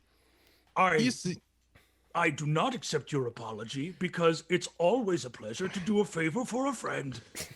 You see the head comes down to right in front of you, Harith, and says, you are a curious thing. I find your courage pleasing, Harith, but understand that There's no room for blasphemy here. I understand. Hmm. Gareth does not understand she has committed blasphemy at all. So she does not understand why this is a problem. And she just is like, yes, I understand. Great. We're having a normal conversation. You're like, those are words that I'm aware of. Yes. Also, she steps closer to Mossbrow after this encounter because I only know this because I play an Oath of the Ancients Paladin, but don't you have an anti-frightening aura? Like I can't be frightened if I'm next to you? So I don't have the anti-frightening. I do have the resistance to all spell damage and the +5 to all saves. So you do. So I do have a good aura to be around. I also actually have True Sight out to 120 feet. So I think when I see Lucient looking, I'm like, how about those big piles of treasure, huh? Right. Yeah. The rest of you don't know what he's talking about. Yeah. There's incalculable. Wait, do I hear that? Do I hear big piles of treasure? Harriet snaps and looks at Mossbrow. I'm like, be cool, be cool, be cool, be cool, be cool. I hate being in here. I'm gonna reach out for Timmy's hand, and I'm gonna cast Stone Skin. I got you. Everything does suddenly feel more palatably cool when she does this for you, Tenpenny. You see, the dragon leans forward and she says, as you all know, the war is over in no small part to the heroics of those gathered before me. However, it has come to my attention that there is one final holdout of Hikran rebels. They apparently fled Salage before its destruction. And until they are eradicated, we will never be safe. I would send the might of my entire army under your wise leadership, Lord Mott, but so far they have evaded us at every turn. Instead, I will send you 6 who are worth an entire army to find them and break them once and for all so that peace might reign for 1,000 years. Yes. I'm sorry. Cool. You see, she turns again, and her eye is so big, and you are so small, Vatra, that you are the size of her pupil in the eye. But it just like turns and rotates towards you, and you see nothing but pleasure in it as it looks at you. Okay, should we go? Are we going now? Can we go now? I assume you all would... What is it that you mortals would say would relish the opportunity to serve the Empire? And yes, I will see to it that you are given all of the information you require. Lord Mott, I have a different task for you. Far to the south, the constructs of less honor than Master Mossbrow here have created a war machine of significant power. They themselves do not know how to properly apply such discoveries, and in the wrong hands, it could be a threat to us.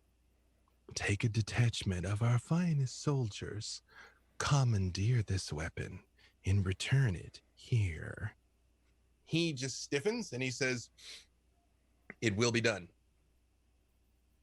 And she rotates back towards all of you and says, "I know there are some who speak traitorous lies about me that perhaps I did not do the things it is said I've done, that I may no longer be here, that I may no longer exist.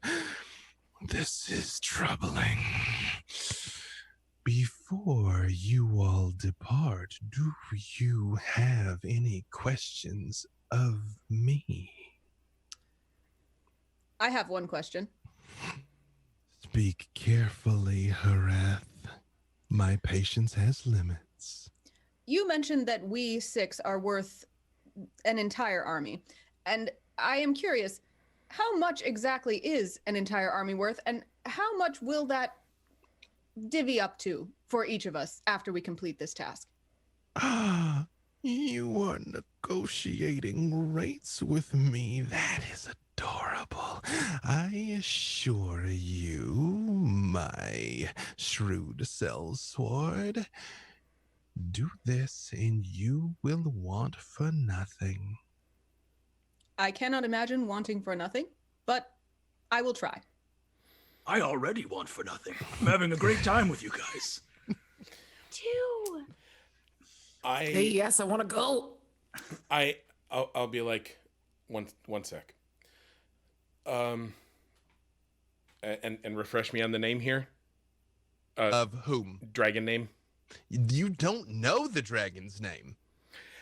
No dragon name? Like in all the That's a stories good and question. songs? She is only ever referred to as the dragon, the great dragon, the mighty dragon. Adjectives. You don't know her name. I wonder why. In all, like, you know, that would have niggled at me for my whole life.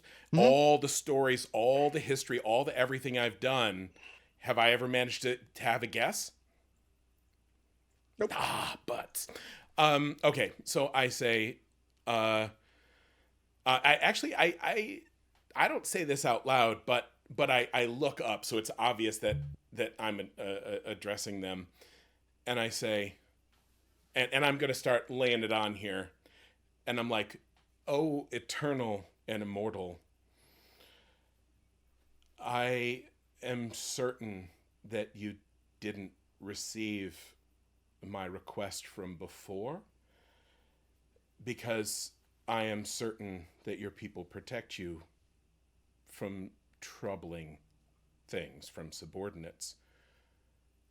But seeing you myself and hearing your generosity of saying that we will want for nothing, I would make you aware of all that I want.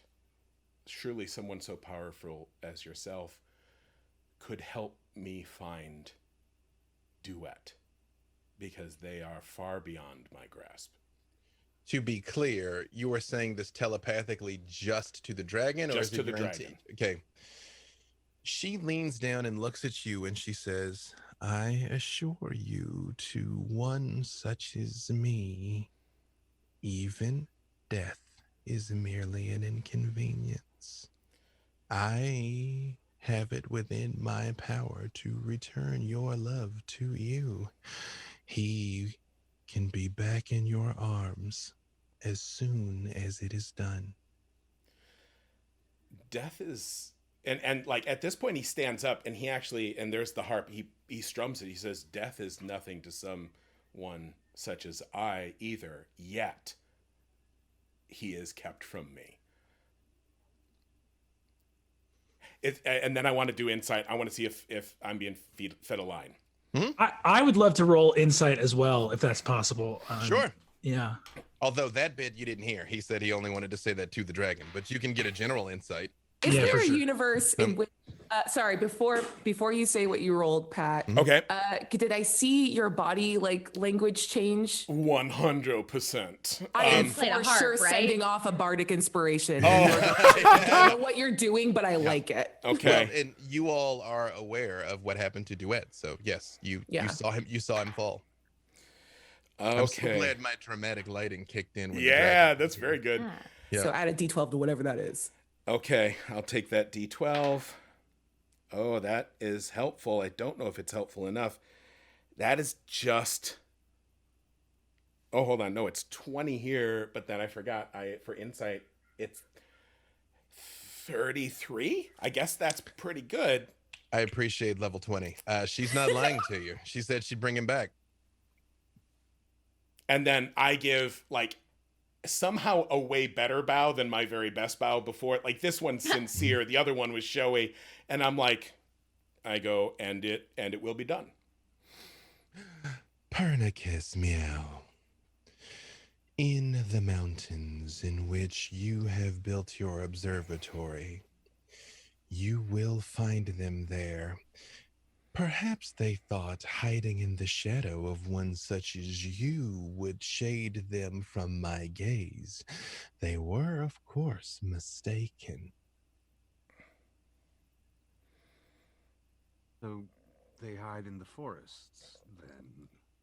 In the mountains and thereabout, they have evaded me in a very vexing manner. I trust they will not evade you all. I speak for the rest of us when I say we will do our humble best, especially for such rewards as you offer. She retracts her head back and she says, you all have fought and suffered so long, given so much, and earned your rest and your reward. Serve me this one last time, and your names will echo for all eternity. And you see her head starts to go back down into the hole. Just wanted to know if I could be a dragon, if I would be able to wild shape into a dragon, if you could grant me. Okay, goodbye. She super does not reply to that. Yeah, okay. I was Thought gonna it would be say, a cool is perk. Is that too high of a challenge rating now that we've seen one? Not technically on the list, but I'm You trying guys to get it on the table. You both just turned into Dragonborn. You're like, what the? I'm a giant bat. Yeah, you're like, that's not what I was after. I mean, we didn't really see a baby red dragon, but you know, we kind of did. You, when she goes back down into the hole, you see Lord Maut turns and looks at you all, and he says, one last time, always one last time. And that wind whips up again, and he's gone. Bye. That seems rude. Well, it's a 20-minute walk back to the banquet hall if we want to go get those drinks Lucient ordered. But maybe it's better to just go straight to the mountains. Yeah, maybe. Oh. And I'll also say, Vatra, I think you can turn into a dragon because I think you can do anything you set your mind to. Oh. Thank you. I'm going to try again and once again become a giant bat. That's really close. That's very close. A bat is also a creature that doesn't look like it should really be able to fly, but it does. Bat smile. It's horrifying. It's so bad. I do not Got enjoy like that. the fruit bat nose Yep. where it's just like all wrinkly and You Yeah. do see Kevin claps enthusiastically for you, though, as you turn into a dragon back, though. Yeah. I'll kind of spin back in. I'll keep trying. Thank you, Mossbrow. Of course. I feel this is an exciting adventure. I was feeling a little bit down on the way here because I realized that I lost an opportunity to try to eat something while I had that flesh body, or to drink something, or poop, or do whatever it is that you all do with those incredible things. And it was a very narrow window, and I didn't take advantage. Well, you were being chased by giant monsters, so that's fair. well, Mostly just the two things. let's Maybe one of us could eat and describe it to you in detail. I would love that. And please make sure to include the very basic fundamental information. Okay. Don't describe it like you would describe it to another person. Try to really articulate the fundamentals of what's going on in the process. While you are talking, Loon, who is still on his knees, turns and rotates and says, I believe you all were tasked with a divine mission. Perhaps you could talk while you walk. I assumed we were. Yes. Sort of I'm just usher, brushing myself off. like sheepdog them from behind, like gently trying to nudge them down the corridor. But I'll hand Sage like a piece of fruit, like some dried apple. I'm like, here you go. I trust you to be able to give him the DL. All right. So as we're walking, I won't make everyone sit through it, but I will take a small bite at a time and describe in gruesome detail the process of eating and consuming food. All right, so hold on a second. Hold on here. I'm gonna need a performance check. Yes. All right. You don't have to explain it, but we're gonna see to what extent can you encapsulate the wonder of some dried mango. An 18. I will An also 18. accompany this with music. I'm gonna use I want to make sound effects just to like Just full ASMR. Yeah. And like, you're like I can't wait for the peristalsis. Let's go. You're like, so you roll it around in your mouth a little bit. And you're just like,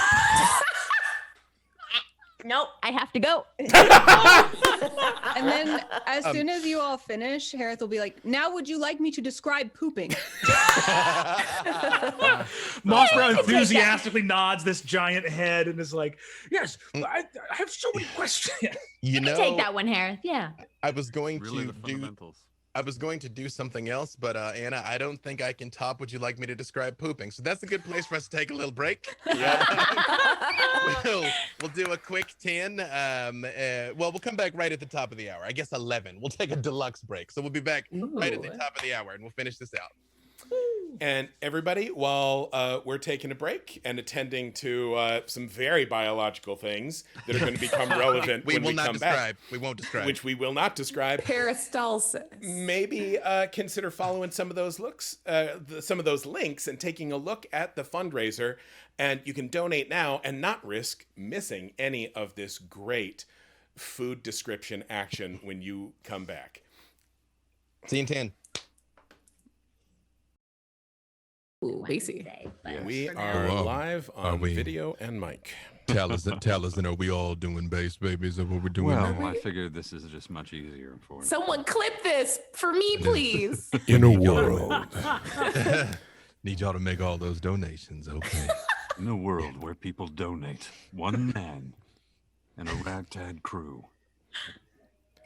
Also, but so we're giving something for everybody. You're getting base here. We're getting adorable pets. We were ambushed by Anna.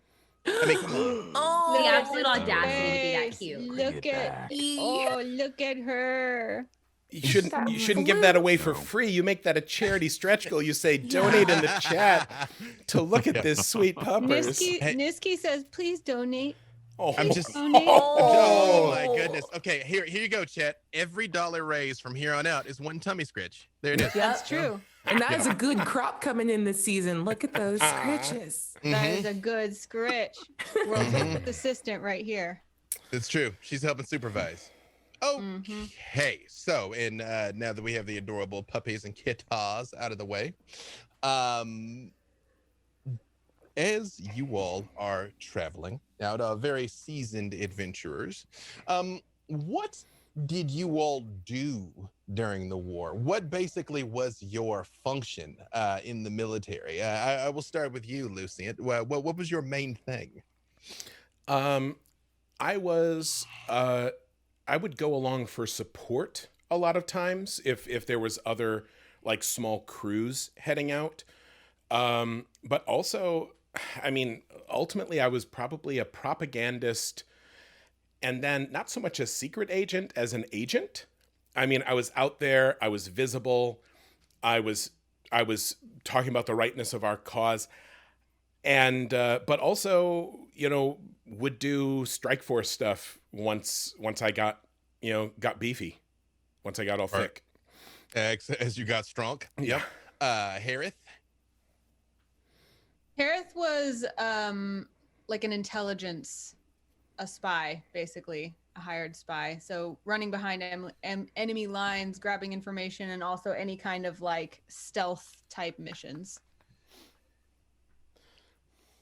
Speaking of stealth, that was seamless, Sage. Seamless. Thank you. Couldn't even close the door. Mossbrow, you could just close the door if you like. It's like, we'll forgive you if you want to just. I don't even know what you're talking about. I've never seen a door in my life. Mossbrow. Mossbrow, I think, was a well. First of all, just tactically, Mossbrow is one of the few like people in this squad that's heavily armored and is very, very tanky, frontlinesy kind of thing. But I think Mossbrow was created by Sylvan forces and forces of nature underneath the elements of the Empire, so it was very much like a loan out of like where the Imperial forces can use a guardian on a wilderness border. There's this like, I can be farmed out to go do that. So like the giant battle that we're very renowned for, the Battle of Viziti Pancha, like I may well have been there protecting the lake, like protecting like the natural wonders and features of these of the lands of the Empire. Perfect. And Timpani? Timpani was publicly facing like a healer that would go in with groups, but she's a whisper bard and was normally she would get captured, get taken behind enemy lines, and then do her dark magic to like kill and replace high leading operatives and like change battles from behind lines, and then just wander back to the group looking like different people. Dang. Perfect. I love that, by the way. Vatra? Vatra was essentially a high-level foot soldier. She was out there on the ground in the front lines with Kevin, just lighting shit aflame. She was definitely the first one to throw herself down into the front of things and wanted to be in the heart of the fight and the chaos. You were the artillerist. You were the cannon. Yeah, I was going to say like cavalry, and then I'm not sure how that works quite with the fire. Still thinking that one through. I mean, I feel like fire cavalry sells itself, though. I mean, like those two words are just self-validating. Fire cavalry. Okay. And Pernicus Meow. When not running in like mild intelligence, just with reading weather and looking at the optimal stars, it also was basically targeted artillery where they would just drop a few of us on a castle and expect it to just drop. So we're just taking out big guns with bigger guns.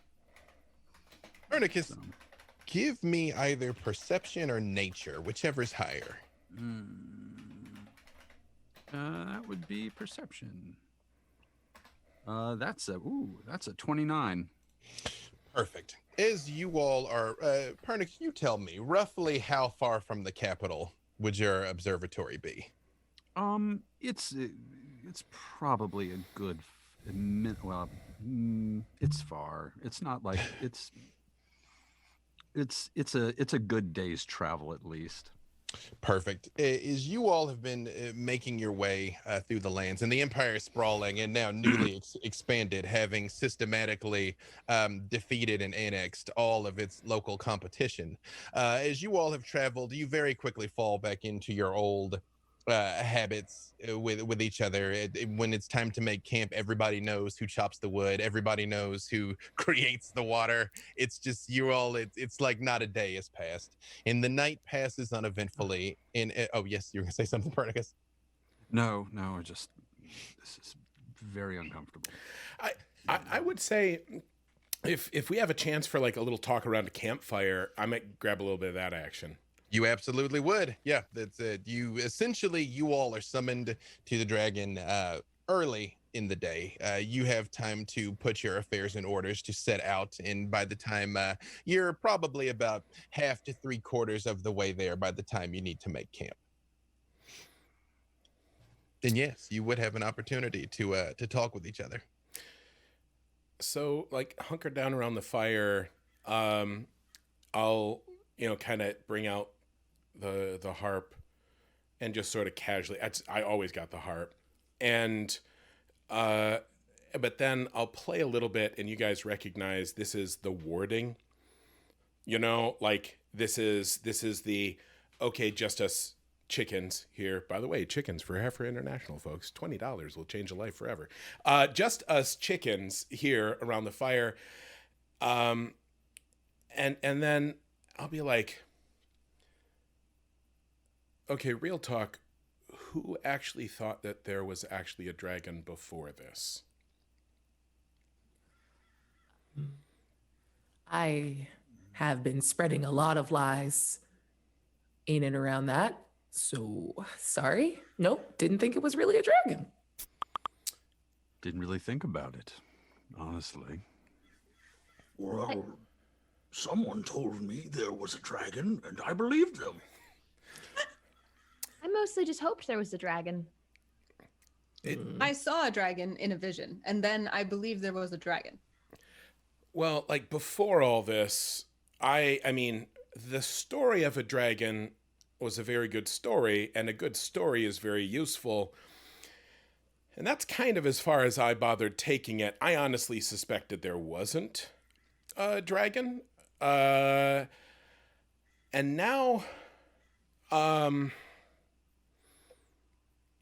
don't know how I feel about the realness of this dragon. Because like, and just me, Pat Rothfuss here, in this world, in you know, because in traditional D&D, like straight up D&D, it's like, they've got that kind of weird thing where it's like all creatures of a certain color are evil, you know, which I tried to get away from in my work. But in this world, is it same thing? Like red dragons for real, always for real bad?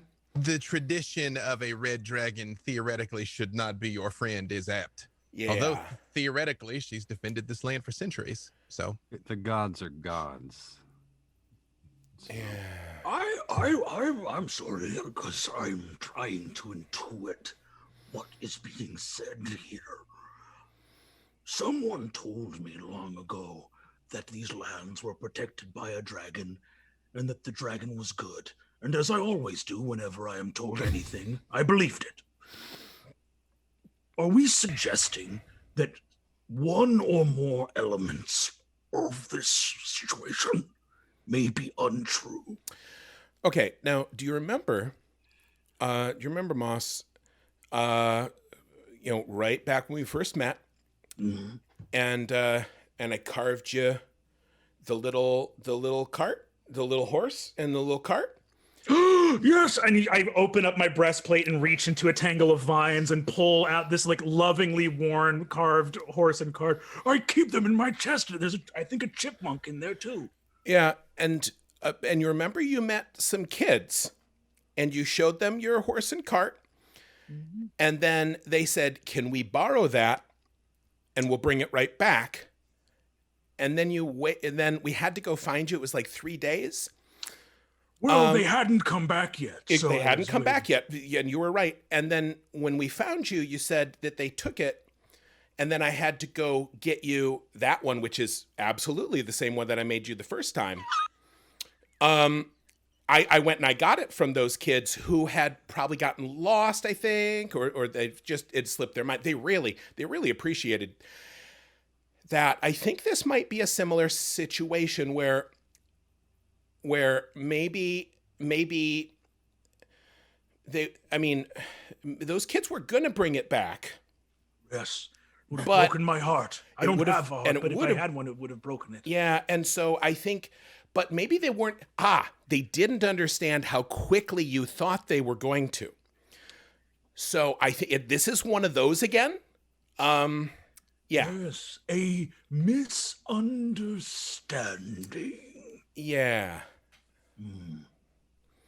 I don't understand. If the dragon was evil, it could have burned this entire place to the ground. Yeah, but it wants something. It wants something. Also, it has lots of money. They all do. We could just go back and kill it. Drum, drum, drum, drum, drum. I hit that harp a little extra hard and kind of like give eyebrows. It's like, we're safe here, but like maybe not that safe. Yeah. Also, don't we have a couple of soldiers with us that came with from that? Oh, do we? Oh no, Gave to no, us? No, they didn't it- come it with is us. Just the six It of is you. just you. Okay. For the record, I'm standing about As far as you 30 know. feet away from the campfire. For the record, I made the campfire. Oh, is it magic? Yes. It is actually a magic campfire. Yes. Never I mind. I'm did. sitting It's just right there. create bonfire. Wait, did we finish setting up like camps and tents and things? Oh, sure. This is, again, you guys are a well-oiled machine. I mean, you've right. made camp together literally hundreds of times. No unnatural flame can be within 30 feet of me. If it's a natural flame, it goes right out. Wow. Just FYI. Nice. Well, I feel like go ahead.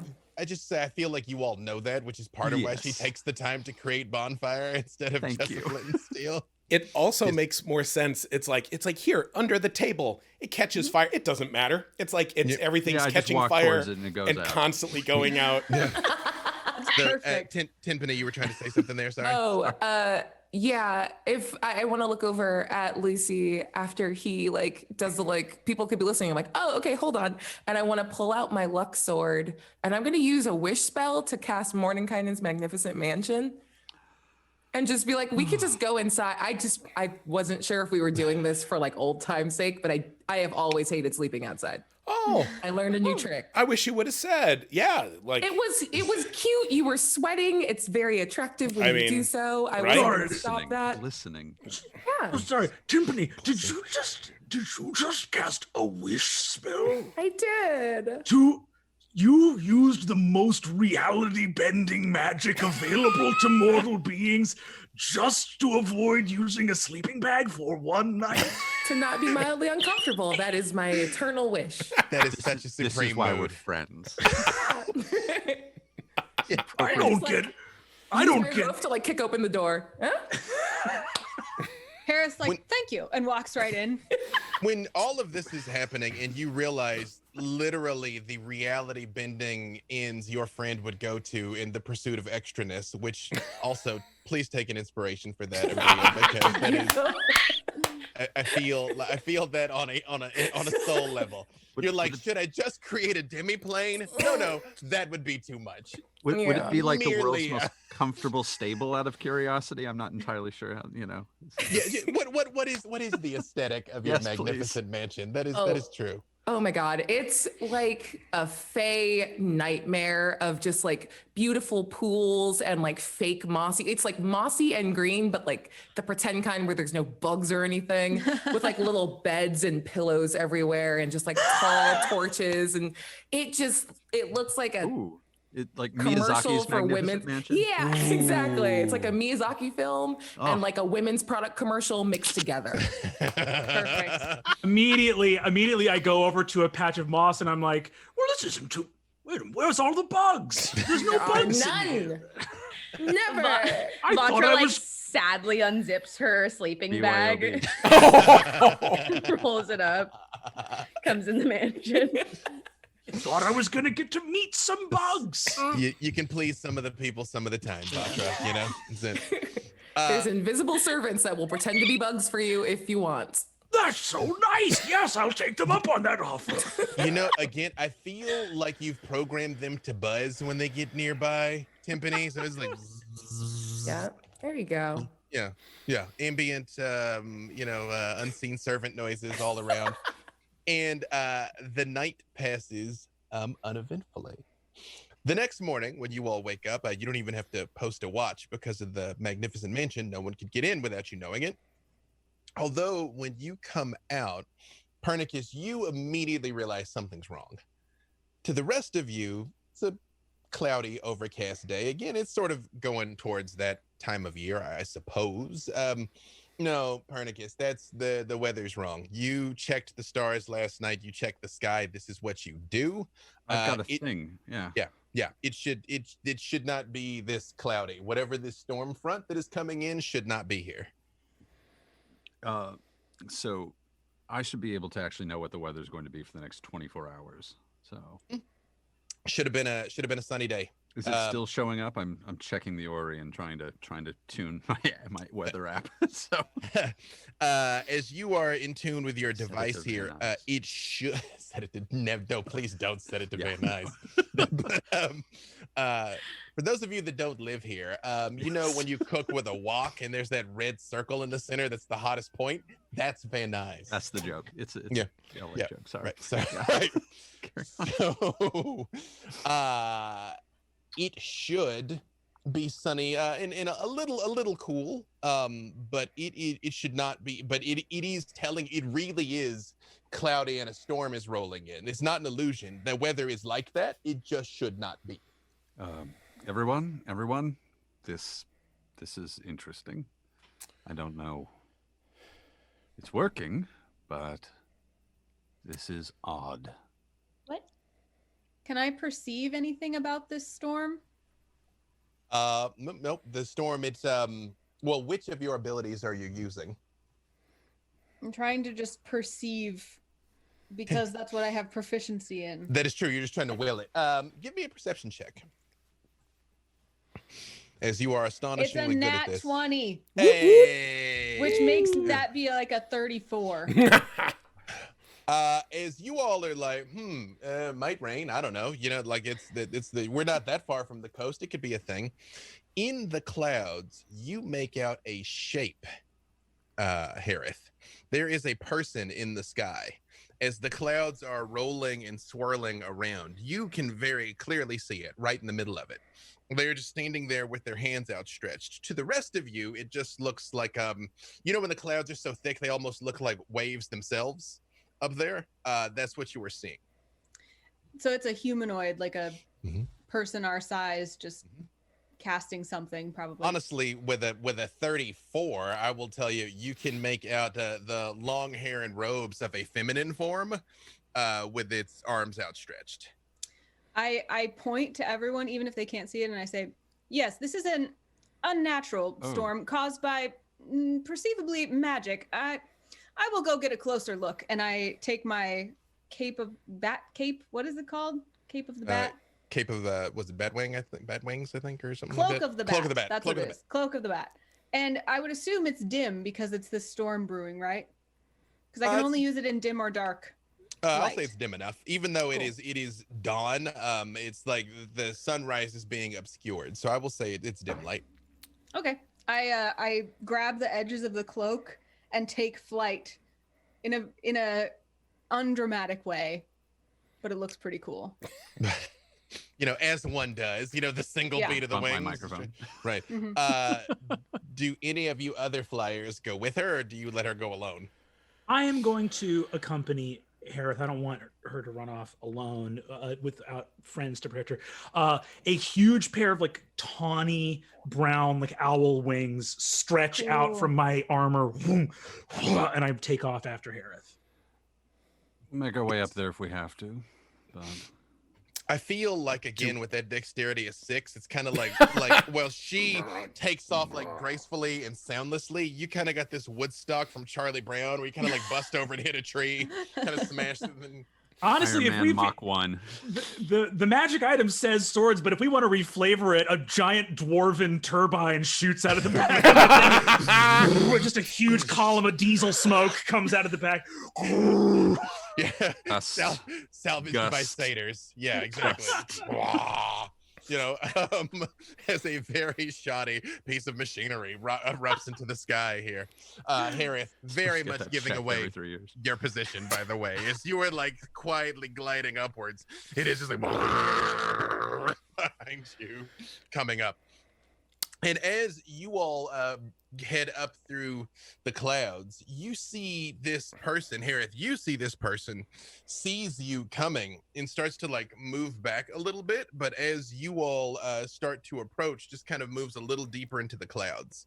And as you penetrate through the cloud cover, although you stay together, it becomes very difficult to see anything as the wind is whipping around you. And you even start to feel the rain pelting you up here. Why are you here? That is not your business. It is only my business. Why are you here? In the sense of actually, why have you physically come to be in this location, not any of that esoteric other things that Mossbrow might ask. I am interested in why you're here on an emotional level, though. Yes, why are any of us here, etc. Please do not waste time with these. I've heard stories about you, Construct, and you, Sellsword.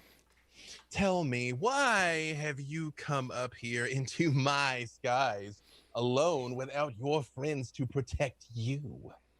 I'm I am standing at the unaware. front door, by the way. Sorry, I'm just Oh, there. Okay, got it. Right. Not You're coming like- up, but I'm out there. To bust back into the magnificent mansion and be like, nope, slam.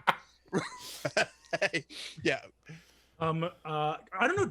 We don't still have raries going, do we? No. You know, Probably not. it's on again. You guys have been together so long. I'm fine. If Abria, if you I'll want fire to, that off again. I was about Cool. to say, if you don't mind spending the spell slot, Not a I'm problem. I'm fine with this kind of being an SOP. You know, you're like, sun's up, we're breaking camp, we're telepathic and action. You know. Yep. I Yeah. think whenever Mossbrow in our whole long history together has been out of eyesight of you, he still he gets way more formal with the telepathy. So he goes, "Dear friends on the ground."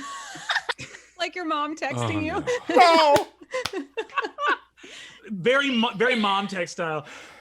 We went up into the sky, Harith and I, and we met a mean lady who is mad that there are other people that can fly. She seems to be provoking some sort of conflict, and I wanted you to know, hug and kiss, Mossbrow. XO, Right. XO. He actually says the X's and the O's. Right. X's and the XOXO. Right when he sends you all that message, 3 bolts of lightning come down and just like smash into the ground near you, just like destroying trees. It doesn't attack any of you, but it's leaving like deep burned divots, pits into the ground. Rude. Please do not do that. It is dangerous. I'll say, as soon as I hear mean lady, I bring up fly. I go, anybody want to ride, or are you guys good on your own? You want one for you? Okay. I can do fly with the harp. Is Pernicus taking the fly, or are you staying on the ground for the time being? If you can do one more, I'll take it. I mean, I could do it on my own, but Absolutely. I'm I slow. could all do wild it. shape, but We I'd all like not pack to. fly, but ugh. Yeah. True. It's like you've all got cars, but you carpool. It's the same principle. Same principle. Yes, Mossbrow. I'm going to, as I send that message off and kind of hear back from people that they're on their way up, I'm going to very non-confrontationally cast haste on myself. As one does. As one does. Harith, I would say you're accustomed to hearing just a certain amount of like creaking and groaning of Mossbrow's components that sort of like speeds up slightly. It's like like you kind of have an idea of what he's done. Cool. And you all hear this same voice saying, preparing for conflict like the barbarians you are, and look how quickly your friends rush to your defense. That is a classic abuser tactic. You're making us feel bad for standing up for ourselves. You entered into this with conflict and provoked it. You should take responsibility for yourself. And if you don't want to get beaten by me and my friends, you could just apologize and I'd give you a big hug and say it's okay. You fired lightning. It's very Finally standing up for yourselves. I owe you an apology. Well, then allow me to make my position clear. Both Harith and Mossbrow, give me dexterity saving throws. Your boy just got advantage on those with this spell, so let's Let's go, let's go, let's go, let's go. Okay.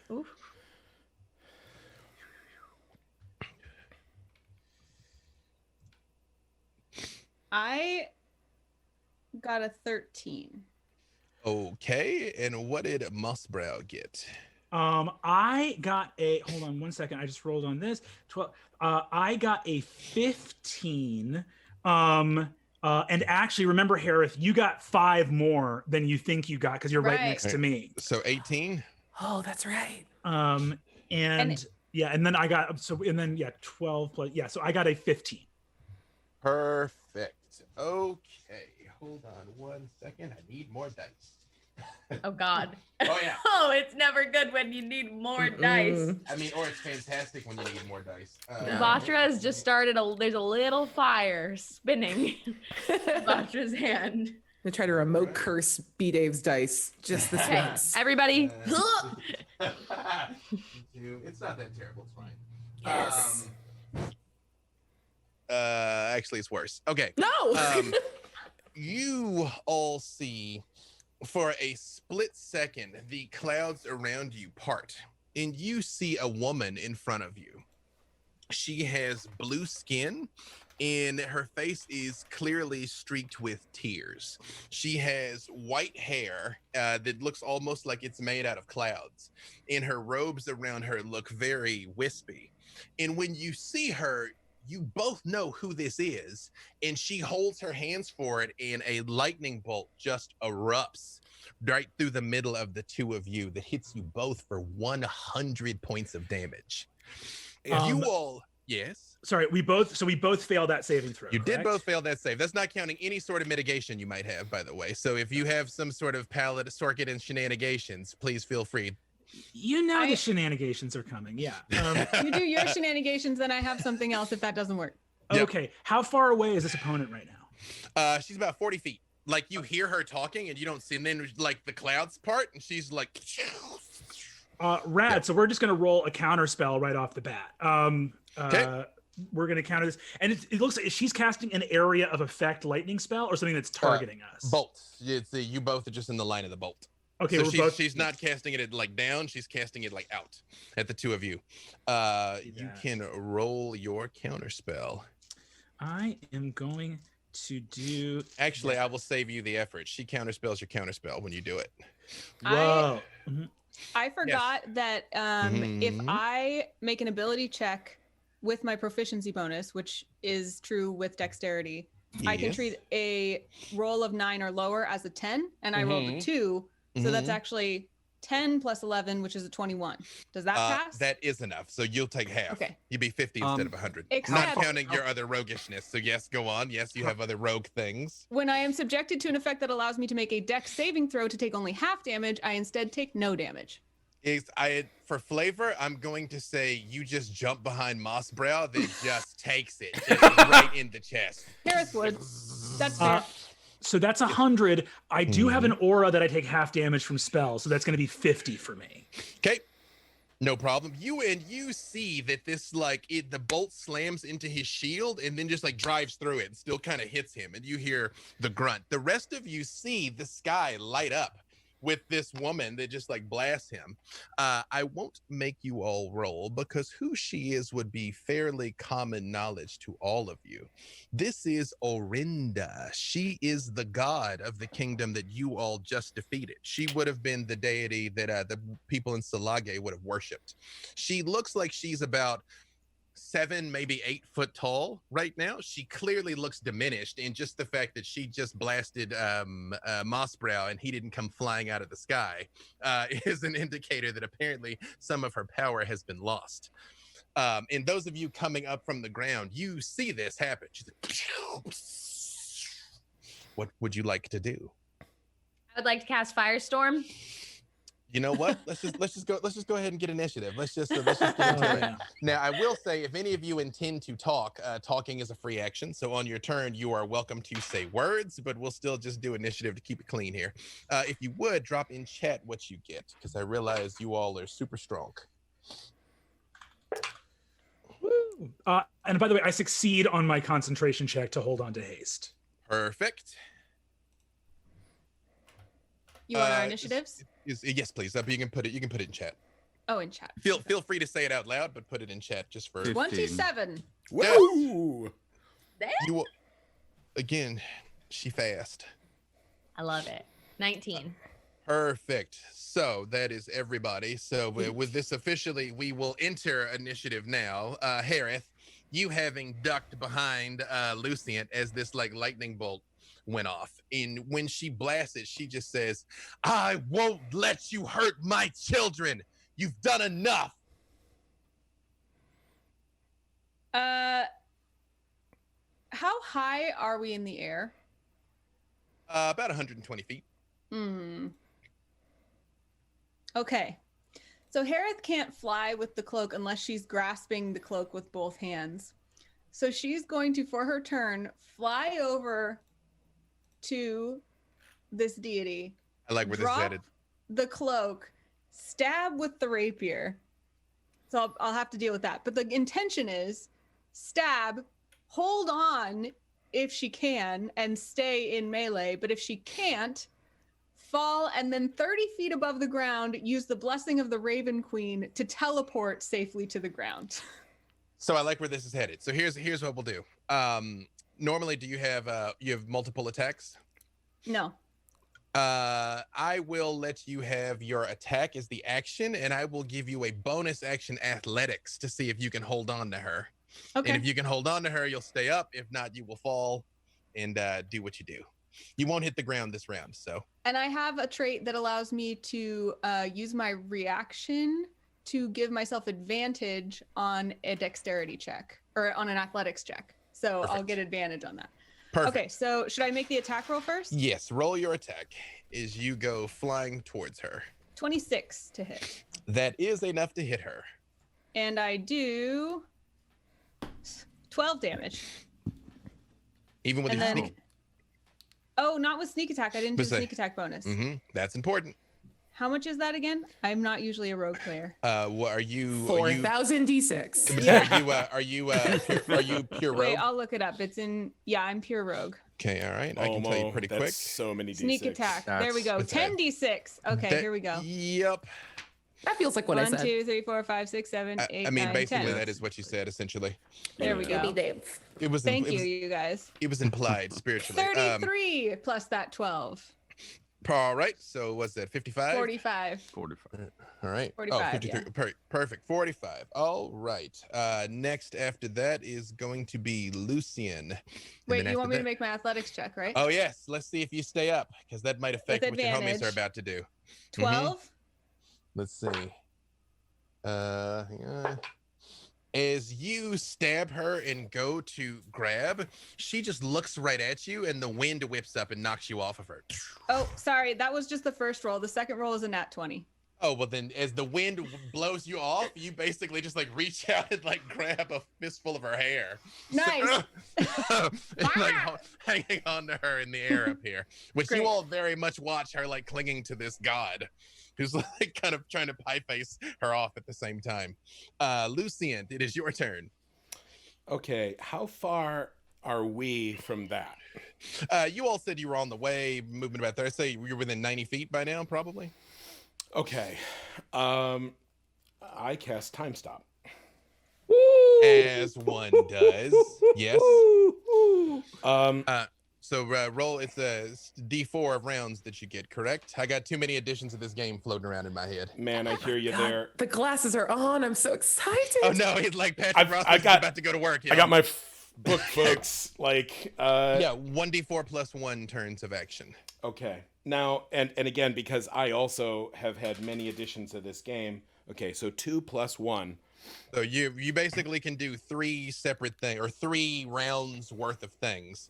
As you notice, time stops. Your friends are coming. You know, you see like determination on their faces. You see Harith happily grappling with this person here as smoke is coming off of Mossbrow, and you see this god just looking with rage, anger, and pain on her face. Like tears are streaming all over the place as she's wrestling with Harith in midair.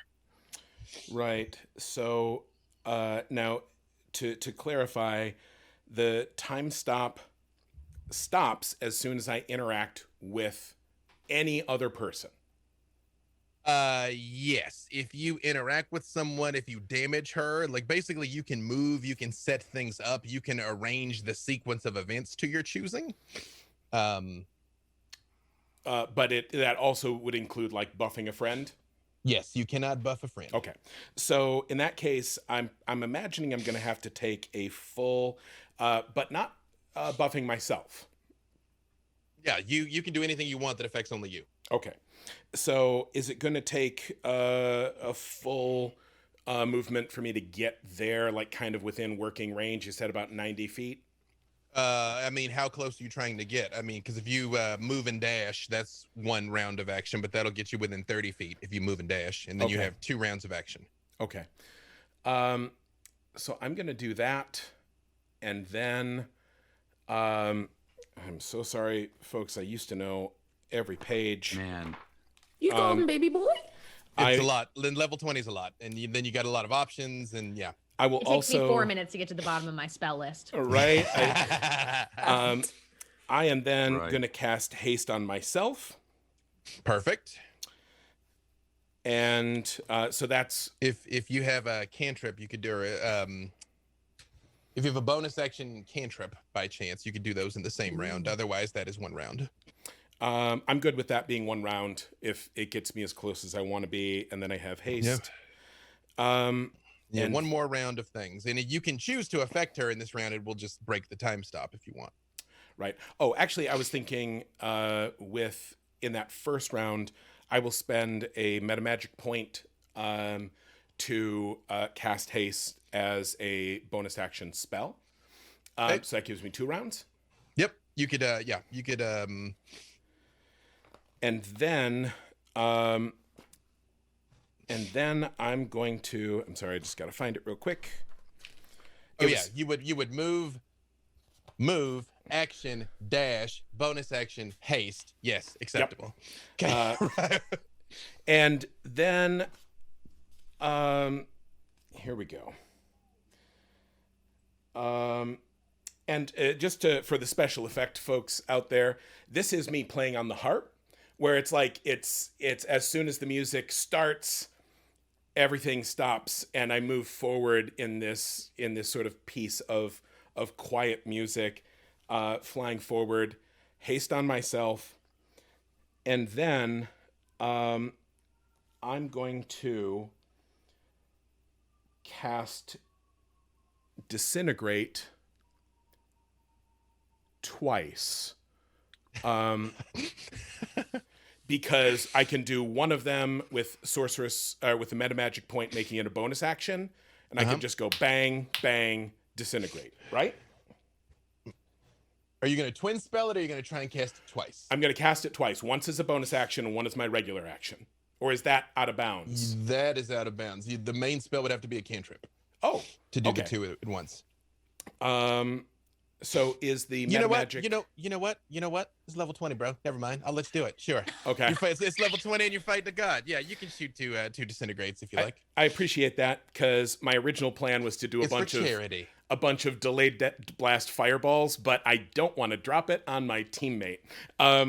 So it is the real joy of time stop, where you're like, I'm gonna drop a lot of delayed blast fireballs, all just right there, just in. But I agree. Yes, you would super blast your people. Okay. So. Okay. What is the save she needs to beat against your disintegrate? My modifier is +5. Is that what I'm looking for here? It says spell attack is +13. You gotta hold hit on. her. Yeah, save 13. Yes. Save DC is 21. Perfect. She makes both saves, so I would just say basically roll the dice once. In fact, she got a natural 20 on one of them. Dang. Mm-hmm. I can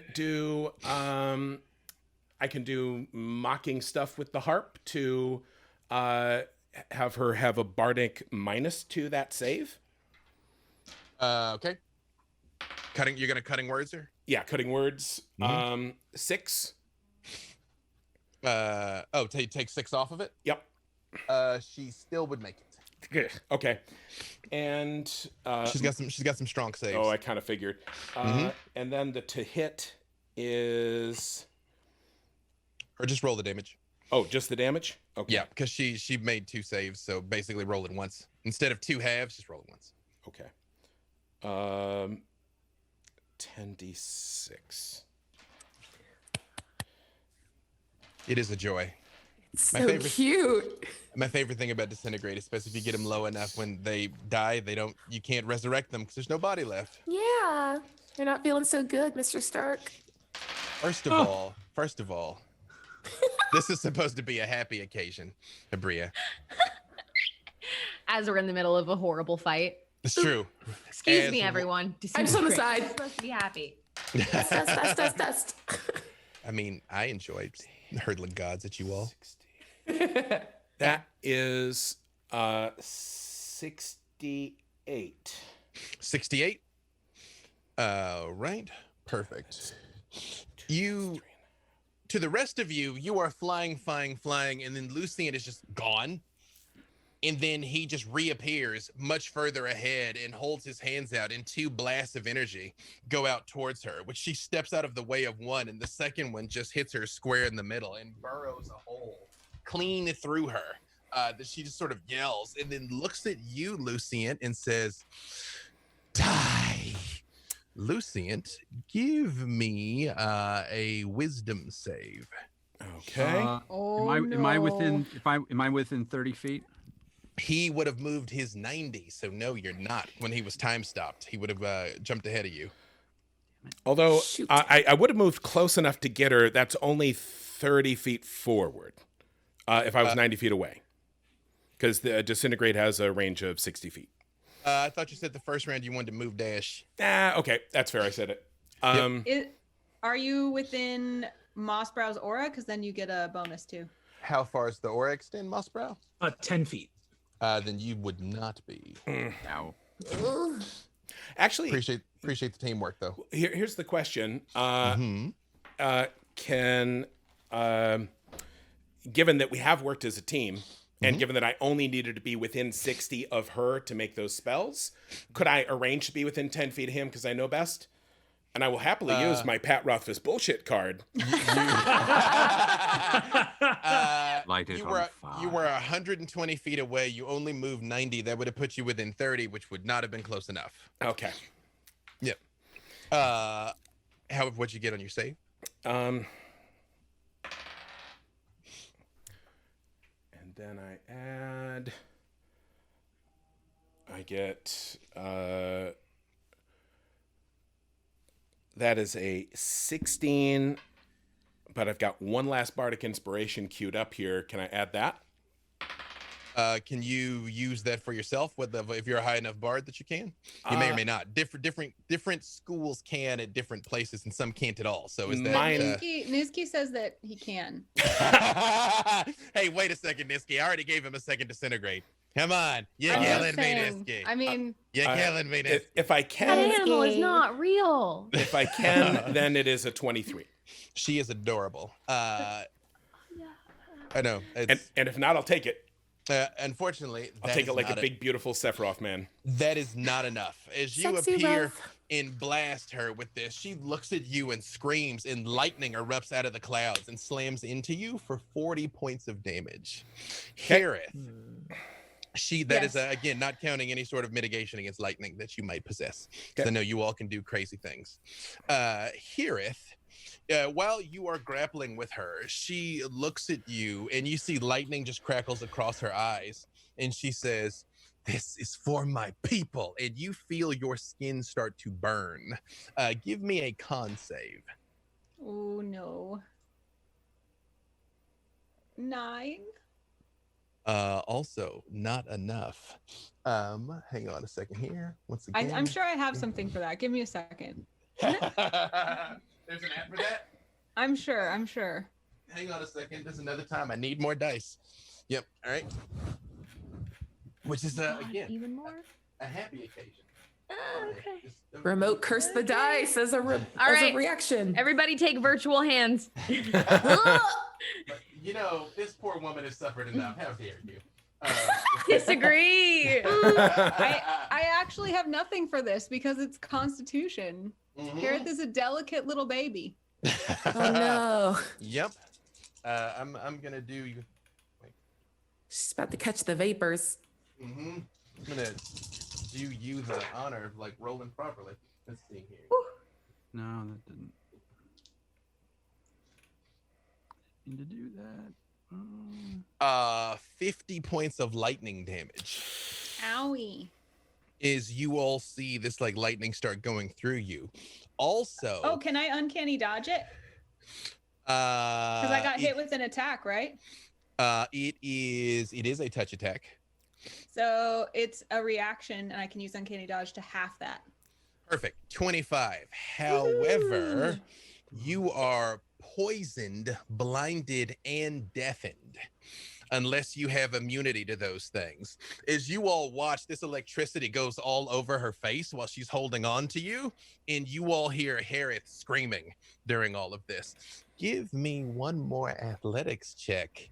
Actually, hang on. Let me see what your penalties are for being blind and deaf, because you might be about to go for a drop here.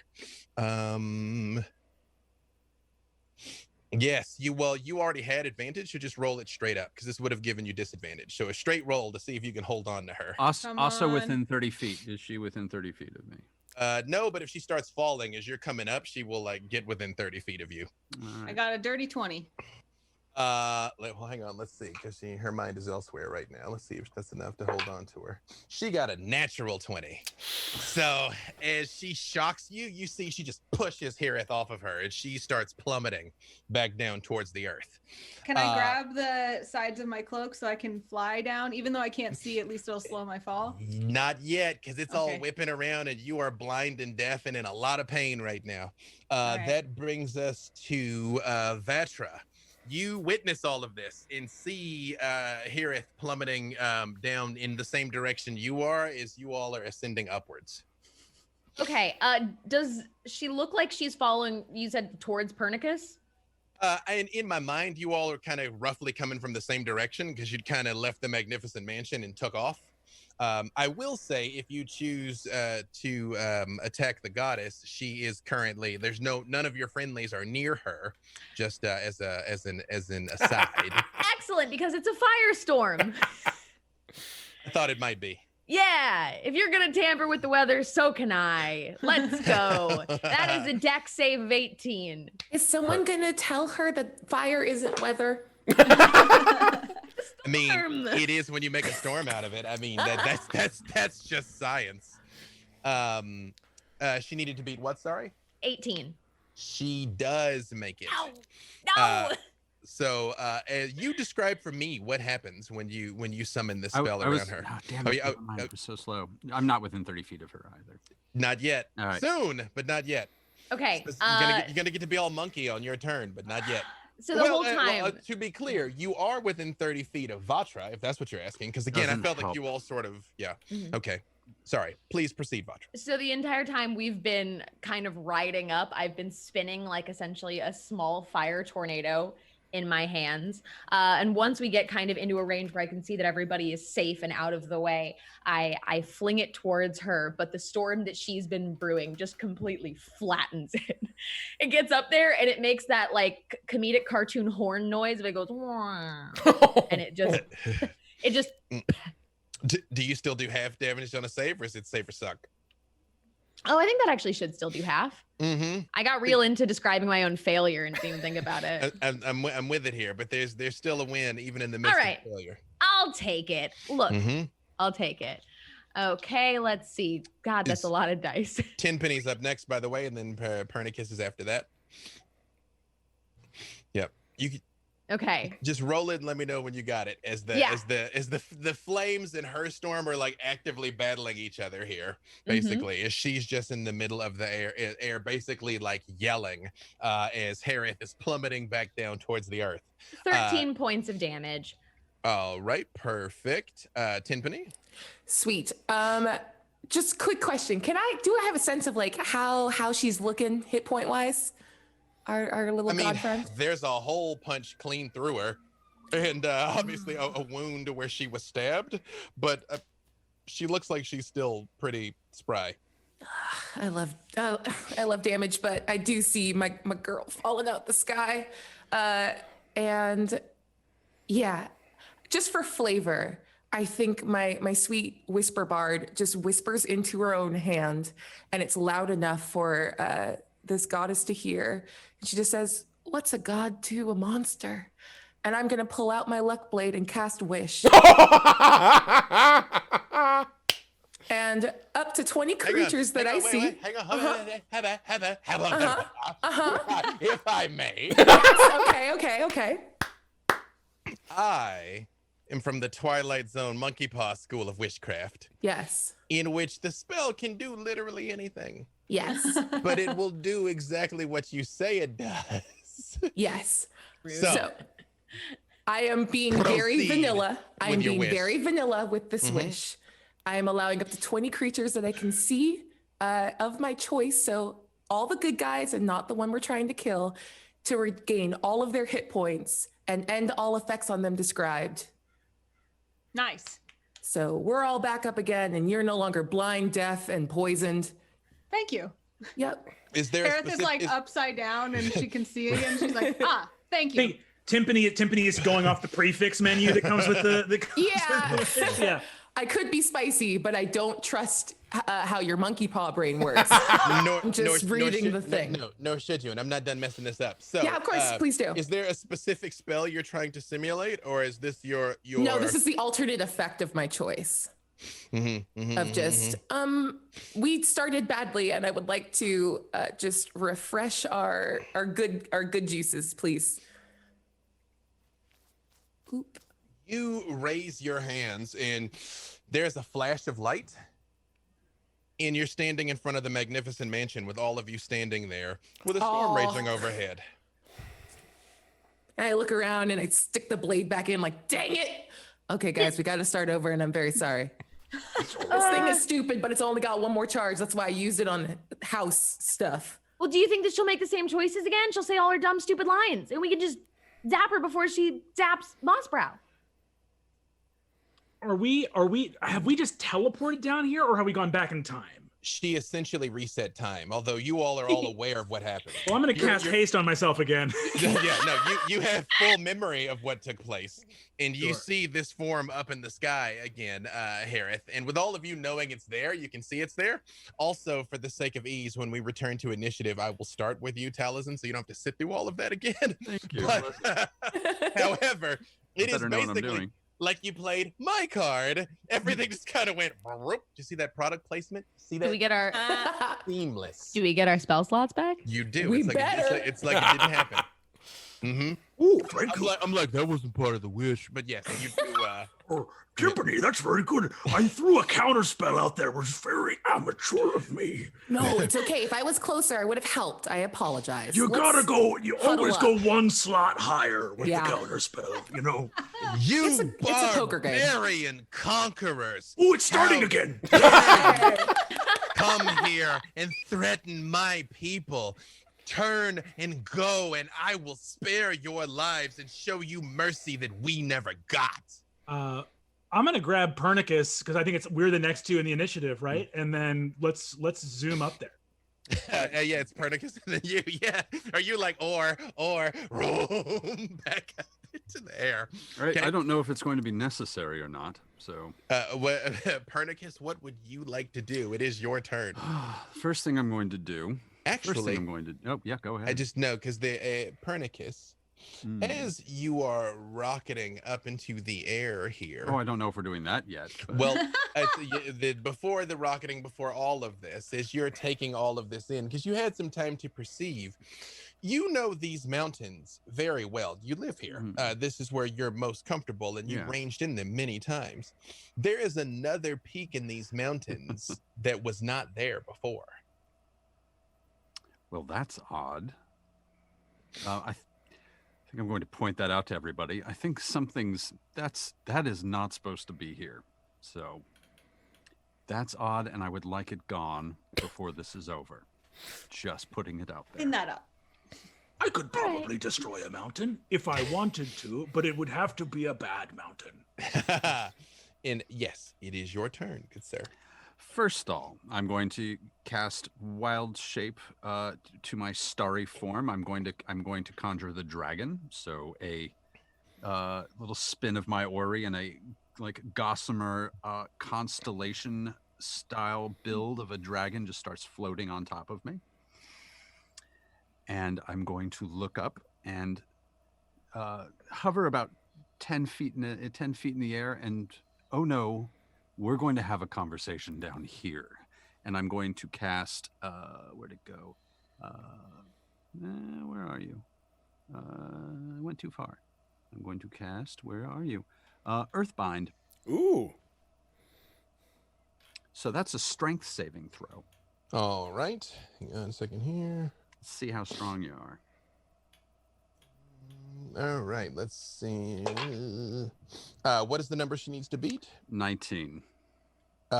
She does not make it. However, as your earth tendrils come up and wrap around her and start pulling her down, she's like fighting against it and she can't get away, and she just goes, no, and you see like a ripple of light go out around her and they just shatter, but you've pulled her down about halfway and you can see that she's out of the clouds but still in the middle of the air, floating there.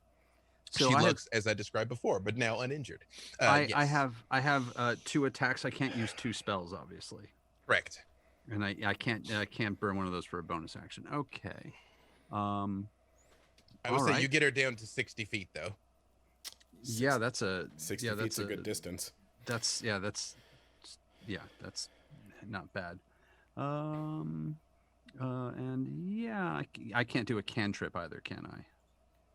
Is it a bonus action cantrip? I use my bonus action to dragon out. So yeah.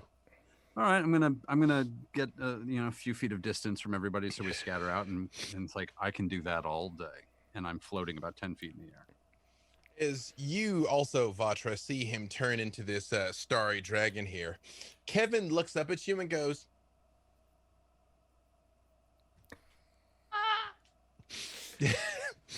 Yeah. Kind of impressive. I mean, it's kind of the thing I was trying to do. Maybe we could work. You could try it. We could. Okay, another time. Yeah, I mean, he's kind of giving you the if you're into that type look. Yeah. Yes. No. Right. Yeah. Right. Yeah. No. Okay. We're cool. You're cool. Yeah, I'm cool. Yeah, We're cool. Both barrels from Kevin. And yes, Mossbrow, you witness her now 60 feet down with your starry friend kind of scattering around you. Great. Well, burns. Awesome that I'm very glad she's closer. Your boy got 180 feet of movement right now. So the jet engine, the runic jet, druidic jet engine on my back revs up, sword comes out, put out the like giant stone minier arm shield in front of me and go, yield or perish, potential friend. And I'm going to search. Just yield. You just have to yield, and this is all over. The fight is over. Just stop fighting.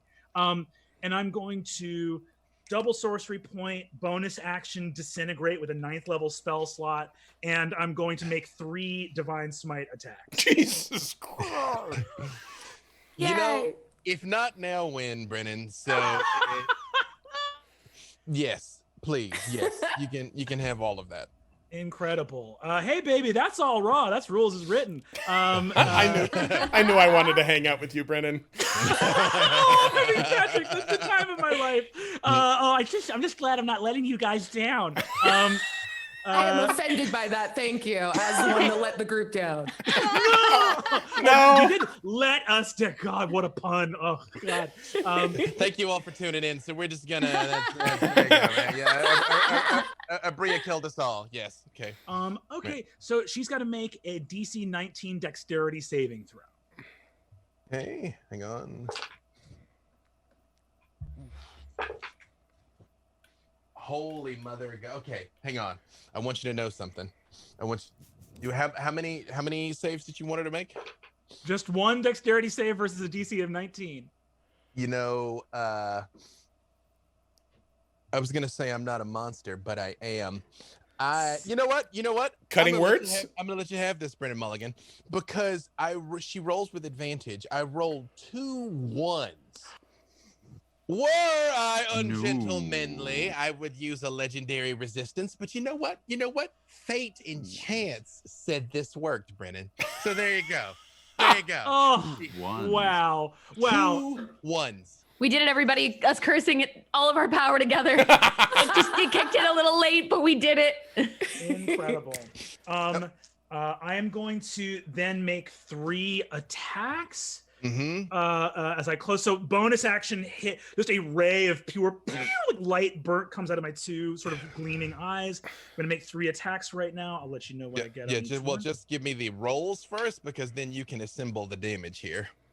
I'll give you the attacks first, right?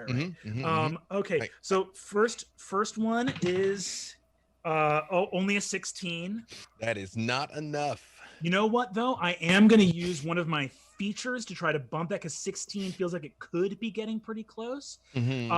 So I'm going to use, where the hell are you? I think it's a favorite of the gods or something like that. Favorite of the gods is 2d4. Extra 2d4. An extra 2d4. So let's I know, see. because Freely is also favored by the gods. How about, okay. Let's see what this 16 gets up to. Come on, D4. Ooh, that goes 20. 22. That is enough. Oh, okay. First attack hits. We are pulling out all the stops. This is the last round. We got to end the stream. Come on. Come on, Rothfuss. Let's do it. Do you have anything to add to your next one? I rolled a natural 16, so that's going to be a 27. This next one, I don't have any other shenanigans. I'm really. throwing you a wheel. So incredible. You get a D6 added, and I'm Nice. you just roll your D6 to add to that. Okay. Yes. Perfect. And we've got Bardic Inspiration 2, a D12. Oh my Use God. the power of heart. This is what I've been saying the whole time. Friendship. It's about friendship. It's like Voltron forming in midair here, yeah. Okay, with the D6 and the D12 together, that is an additional 9 for the third attack, and that's a nat 20 on the last attack. Friendship helps. Which Let's go. will also double the smite damage as well. We're dumping 4th level spells. We are dumping 4th level spells, which is the max for every one of those smites. I need a moment to calculate this damage. That's gonna be spicy. Oh my God! Vengeance. You So know, happy. I don't want to stall too much, but pending how this goes is going to directly impact the rest of this that goes down.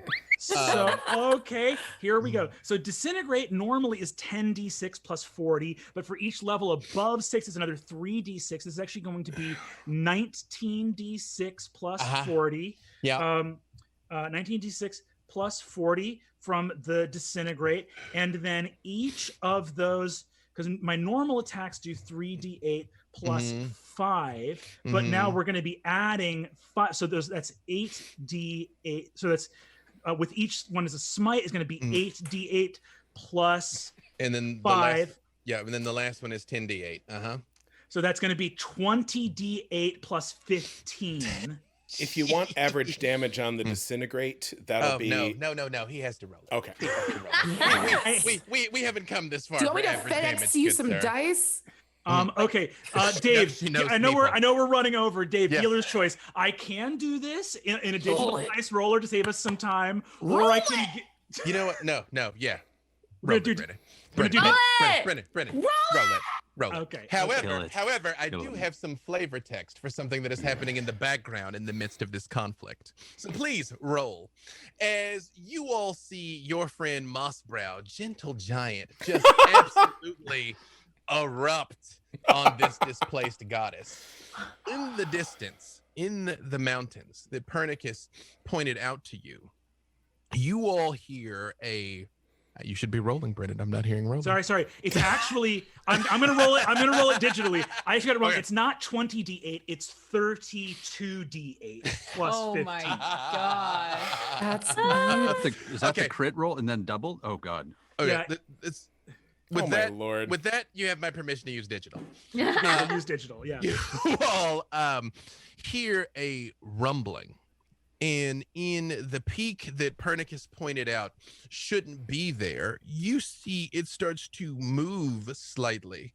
And you see a hand come up. And all along the shoulder, you can see small little structures that are hung between posts and thatches that as it starts to move, they rotate with gravity as it turns and starts to stand up. And you can see a whole little village built across the chest of an immense elemental that starts getting up as you see a whole community is built all over it and kind of stand there and look down at you all. How much was that, Rennie?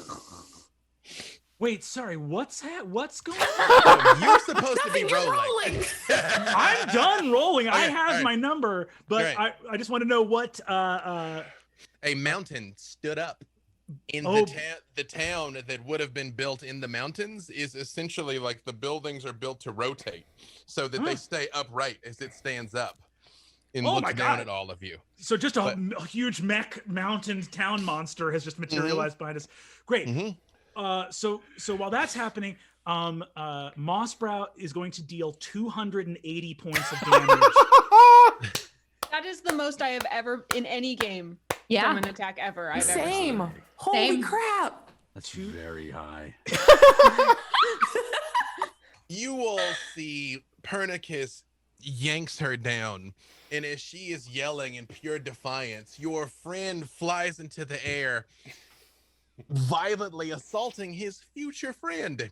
As you see his disintegrate, hits her, and she holds her hands up trying to block the light, and he comes and smashes down repeatedly with the final blast of light erupting around her and sending her hurtling down to the ground, crashing in front of all of you,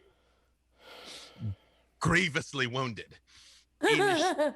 You see as like the electricity is still playing over her skin, she just says like, I won't let you hurt my children, as she is struggling to stand up and she can't. Yes. Sorry. If she's injured, I will say, I will not hurt your children. Can we discuss what may come of this moment? Hopefully, I have communicated to you, both verbally and with the crazy swordplay I just did there, that you should stop attacking us. Please. Please. So polite. Do you want me to put her in a force cage, or are we talking this out? I do both. That sounds like it's mutually beneficial to talk and have the force cage there too. Okay, I'll be on standby. You got this, buddy.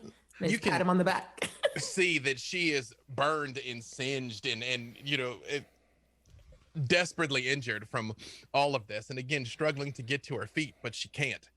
And you see this mountain turn and like look down at all of you and sort of tilts its head and looks down at her and goes and turns like it's about to leave and start walking away. Recall, the dragon told you it keeps evading her. Every time she tries to find these people, they keep escaping, and she didn't know how. Now you can see how. Yeah. What would you all like to do? Well, so long as, and I actually, you can hear me kind of hesitantly, so long as that goes outside the border of the Empire, our job is done. Oh, Lucian, you're so smart! Because words mean things regardless of what people meant when they were saying them. We could have a misunderstanding. Like the cart and the horse! You see, she looks up and she says, that cursed worm, Glycinder, will not forgive you or your mercy. What's Glycinder? Got it. Glycinder is the name she said. If you let them go, it will be your lives.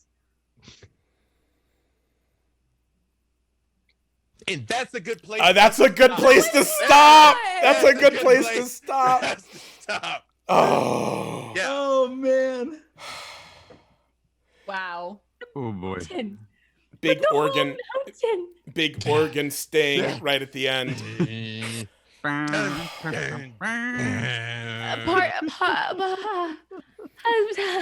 You know, we No. need to set a donation tier for part 2. That's Oh my what we need. goodness. I'm down. Yes, Tune please. in next stream when you'll hear Yeah, what's that goal? That's Part true. 2. Well, I will say real quickly here for people that have been tuning in and donating in the chat, things have been going swimmingly. This has been our best event that we've done. So thank you all for helping us get these eyes on the fundraiser. Thank you all in the stream for donating all over where you're donating. And so just what we just got confirmation during the stream of a stretch goal on my team page, which is that the McElroys have agreed to come in and help me and James D'Amato play test the system that I'm doing in my world. So that's a stretch goal now that we've just put up on my team page. And so since we're in a stretch goal mood, and here's the thing, what I'm going to say maybe, and I don't want to ask anyone here on the stream because I want everyone to feel comfortable saying, hey, boy, it was great, but I'm so busy. But if everyone had a good time, what we could do is set it for no matter what team page you donate on. Last year, Worldbuilders made $815,000. What if we pass that, if we beat last year's fundraiser, which we're on a roll to do, how about this? I'm not committing these people because asking them live on the stream would be a real dick move. It would put them. I volunteer as tribute. I volunteer. My man, you know I'm there. You know I'm there. I'll make it In. work. I'll make it work. These are all In. beautiful, busy people, but I'm sure Appreciate we could find a chunk of time somewhere in the week, you know? What Casey I says will I can play. what I will do So it is written. So it shall come to pass. if we hit this, if we hit this goal, I will then use my not inconsiderable real world Pat Rothfuss charm on all of these people to do favors to them to make it worth their while to come into the fundraiser because they are lovely people whose time is valuable. I will ask them, and if they choose, they may come. But you know, it's we, you know, again, I'm hearing the mind is willing, you know, the schedule is malleable, but I think we can figure something out if we make it. I don't know. I'm just trying to be so careful. Somebody said to me the other day, it's like, oh boy, don't ask somebody live on air. That's a real. Well, I do appreciate that. Yeah. but in We this all case- appreciate it. It's Yeah. you know, it's in Hollywood, you guys, there's something called a letter of intent, which is basically where you're like, I absolutely will do your project unless I don't. It's basically what a letter of intent is. So we all intend to do it, whether it works out practically and temporally. So let's hit that goal, huh? Yeah, exactly. Look, I figured out how to make a character that drops 280 damage in a round. I'm coming back, okay? Right? I'm not gonna leave this build. Come on, gang. I don't get to play that often. Let's make it happen. There's so much I want to do. Same. yeah. Same. There's so much that I'm like, oh, she was built to do so many things. It is within your power, internet. It is within your power. But you know, thank you all again for having us, for tuning in, for taking this adventure. Thank these wonderful people again. Everybody's very busy. It means the world to me that you all showed up to play. Thank you so much. That you all showed up to watch. Thank you so much. As I said before, literally every dollar counts. Now you have a vested interest. If maybe you want to see more of this, other things are gonna happen, you know. But I guess real quick, let's everybody tell who you are and where you can be found, and then we'll hand it over to you to play us off, Pat. So let us start with you, Miss Sage. Hello, everyone. I'm Sage Ryan, and tonight I have been Vatra, your Circle of Wildfire Druid. You can find me everywhere on the internet at NotSage, NOTSAIGE. On my channel, I stream games and such, or you can find me on twitch.tv/Pixel Circus. It is where I play a ton of tabletop games. Tonight at 6 o'clock Pacific, I will be playing a D&D 5e game as well. So essentially, I never stop playing Dungeons and Dragons, and you can find me on Twitter, Twitch at both of those handles. Yes. Also, follow and sub to Pixel Circus if you can. They're making fine quality content where you can see beautiful people like Sage and also Abria. So yes, yeah, Abria's gonna be there with, and I'll B be Dave there is kind too. enough. B Dave is kind enough to grace us with his presence on that channel sometimes too. So Yeah. well, seamless handoff to Abria.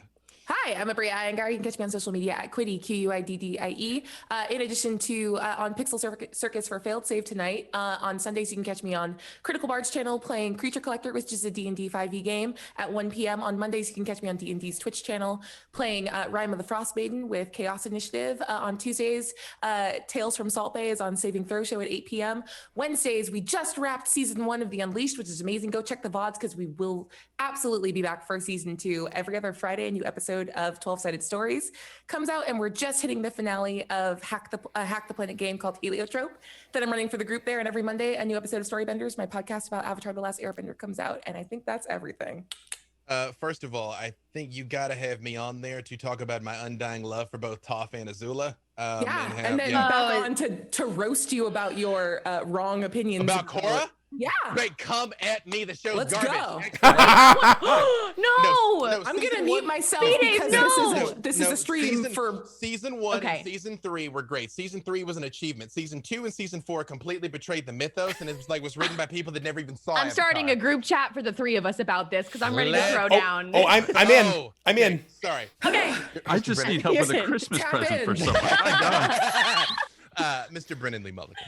Hi, I'm Brendan Lee Mulligan. I play Mossprout, the Warforged Oath of Ancients Paladin, Divine Soul Sorcerer. You can catch me over on Dimension 20, College Humor's actual play show over on dropout.tv. New episodes of The Unsleeping City, Chapter 2, airing every Wednesday. New episodes dropping at 7 Eastern, 4 Pacific. It's an urban fantasy. It's D&D 5e in New York City. Forget about it. We're questing here. You can find me at Brennan LM on Twitter and at Brennan Lee Mulligan on Instagram. And I also want you guys to know my character had an armor class of 26. It didn't and he also has the shield spell, so probably 31. But I needed someone to know that, and that's all for me. Thank you very much. I had a great time. I just want you to know I knew all of that, and it was going to be nothing but dex targeting effects. They're like, oh, it's a giant machine wrapped in metal with a bad knee. Hack the bone. Part 2, we'll see it in part 2. I believe in them. Just as an aside, I realize we're in the process of wrapping this up, but I do just want to say one thing. The reason why I love Brendan Lee Mulligan so much is the reason why I met this man in the first place is when they were planning Unsleeping City, he was so careful about wanting to give a sensitivity read about how he was portraying orcs and some other minority groups in New York, that he reached out to talk to people to make sure it was cool, and he hit me up as a sensitivity read. This man puts his money where his mouth is. I love Brendan Lee Mulligan with the fury of 1,000 suns. I love all of you. Don't get me wrong. But a lot of stuff happens behind the scenes that Brendan really does that you will never hear about because he will never tell you, and that's why I am here to hype him. Yes. We know you have a secret favorite. Anna, you're all my favorites. I love you equally, except I do. Sure. All your favorite kids. Yeah. I do love the dog the most. Anna. Quietly unmind 5 of us. Let's. Yes, Anna. Niski and I stream lots of role-playing games. The next one's coming up tomorrow. I will be on Acquisitions Incorporated for the holiday special that D&D is putting on. Aww. So you can watch Evelyn, my Oath of the Ancients Paladin, who also has a very sunny disposition. Monday, I play a Star Wars role-playing game on my own channel, /Anna Prosser. Tuesdays, I play a 5e campaign on the official D&D channel called Knights of Evening Star. And then next Saturday, we are going to be playing Pawns and Patrons, which is a once-a-month drop-in friendly dungeon crawl classic show. So that will also be on my channel. And if you want to find out, I do lots of other shows that are not role-play related. You can find me at Anna Prosser on social media, and you can find Niski at Happy Niski on Instagram, where I provide you all of the pictures you might need. False, because I feel like there is not a limit of the pictures I need. So by extension, you more cannot puppy provide content. Apparently, true. I do my best to provide as many pictures as possible, but I know that I will never quite reach the mark. It's true. It was like trying to have a sexy Sephiroth. Like some things you're like, I don't. It doesn't. There's no Even fantasy has a ceiling. Right. Also, this actor guy that I've heard is rolled dice here and there a couple times. Mr. Taliesin Jaffe. Oh, hi, I'm Taliesin Jaffe. You can find me on Twitter every now and then called Executive Goth, but mostly I'm reading other people's stuff, and I'm just posting kind of what comes around and trying to show you cool stuff that I like. You can find me at Critical Role on Thursdays, but honestly, you should check out some of these other shows because they're a lot of fun and they're different. You can also, once this nightmare we're living through ends, find me occasionally on LA by Night, a very, very fun vampire show. So there's that. That's what I got. Perfect. And me, B. Dave Walters, I'm somewhere doing something 7 days a week. I don't expect you to keep up with all of it. I barely can, and I'm there for all of it. So just follow me on the tweetagrams at B. Dave Walters. I guess the big things right now are Dark and Wish is Thursdays at 5 Pacific. Tonight, we will be doing Wraith Echoes of New York on Q Times at 5:30 Pacific.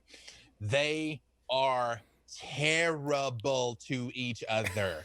I have never played a game of such egregious cruelty, because in Wraith, you kind of play each other's evil twin that knows the worst about you. They are deliciously monstrous. And of course, happy Hanukkah to everybody who is celebrating. And I'm sure I forgot a bunch of things, but like I said, just follow me on Twitter at @BDaveWalters, and let's break that record so we can come back and do this again. Big claps for B Dave. Hey. Oh. Yeah, you're the best. Yeah.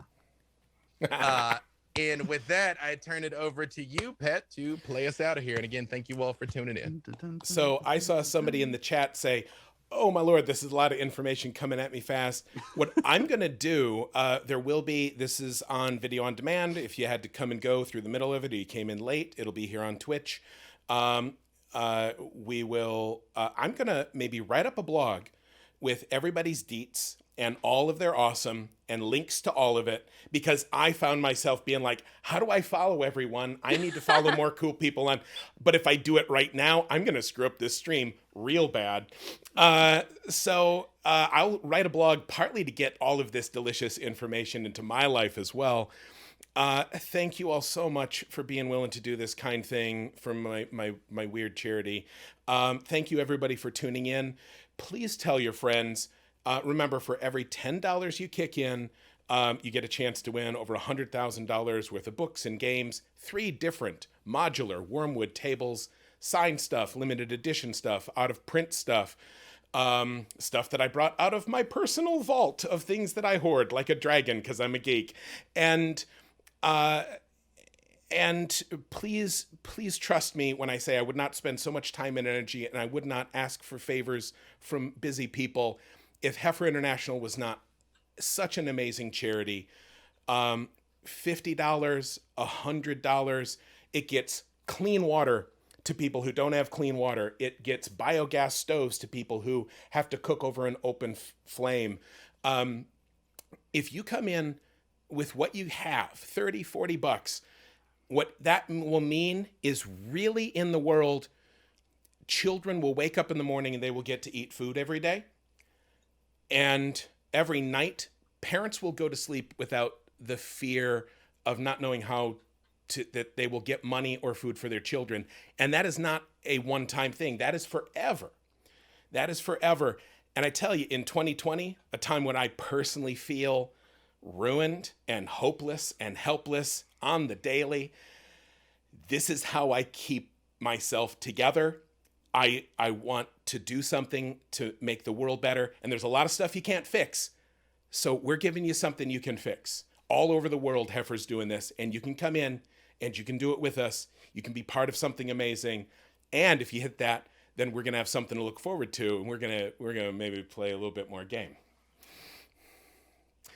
And with that, I will release. I release you from my durance vial, everyone. Can I say one stupid thing? Yeah. Because I wrote it in chat, but I do want to say it out loud. That like the dumb stinger for this episode is that Timmy uses her last wish to allow for Mossbrow to sleep and dream during his next long rest, and the dream is about what it's like to eat and poop. And then she snaps the luck blade because it sucks. That's like canon. You know, I was about to say, we're supposed to end on a happy note because I'm like Twilight Zone Monkey Paw. That ain't what he's dreaming about. So I'll leave it up to your imagination, you guys. I'll leave it up to you. That's it. This is why we can't have nice things. Say what he eats. Incredible. It's true. Didn't say what he eats or any of that. It's true. Oh, There's a lot of hot sauce on that. It's true. Thank you all. And I know it's not gonna be fun either. Tanya DePass always accuses me of doing the Southern goodbye where I say goodbye for 20 minutes, which is true. But I do just have to say thank you all to these wonderful people, because when I reached out to them to do this, everybody said yes instantly. I know they are all very busy. People rearranged commitments for this, both as a favor to me and in the service of the planet. So thank you, and I love you all. Thank you all so much. And an honor. What a joy. Yay! Bye-bye. And everybody, again, like my cinder coal dark heart is so warm because of all of you. Thank you again so much. Thank you. So much love. Thank you for having us. Till next time. What? I don't know. Is this are we out?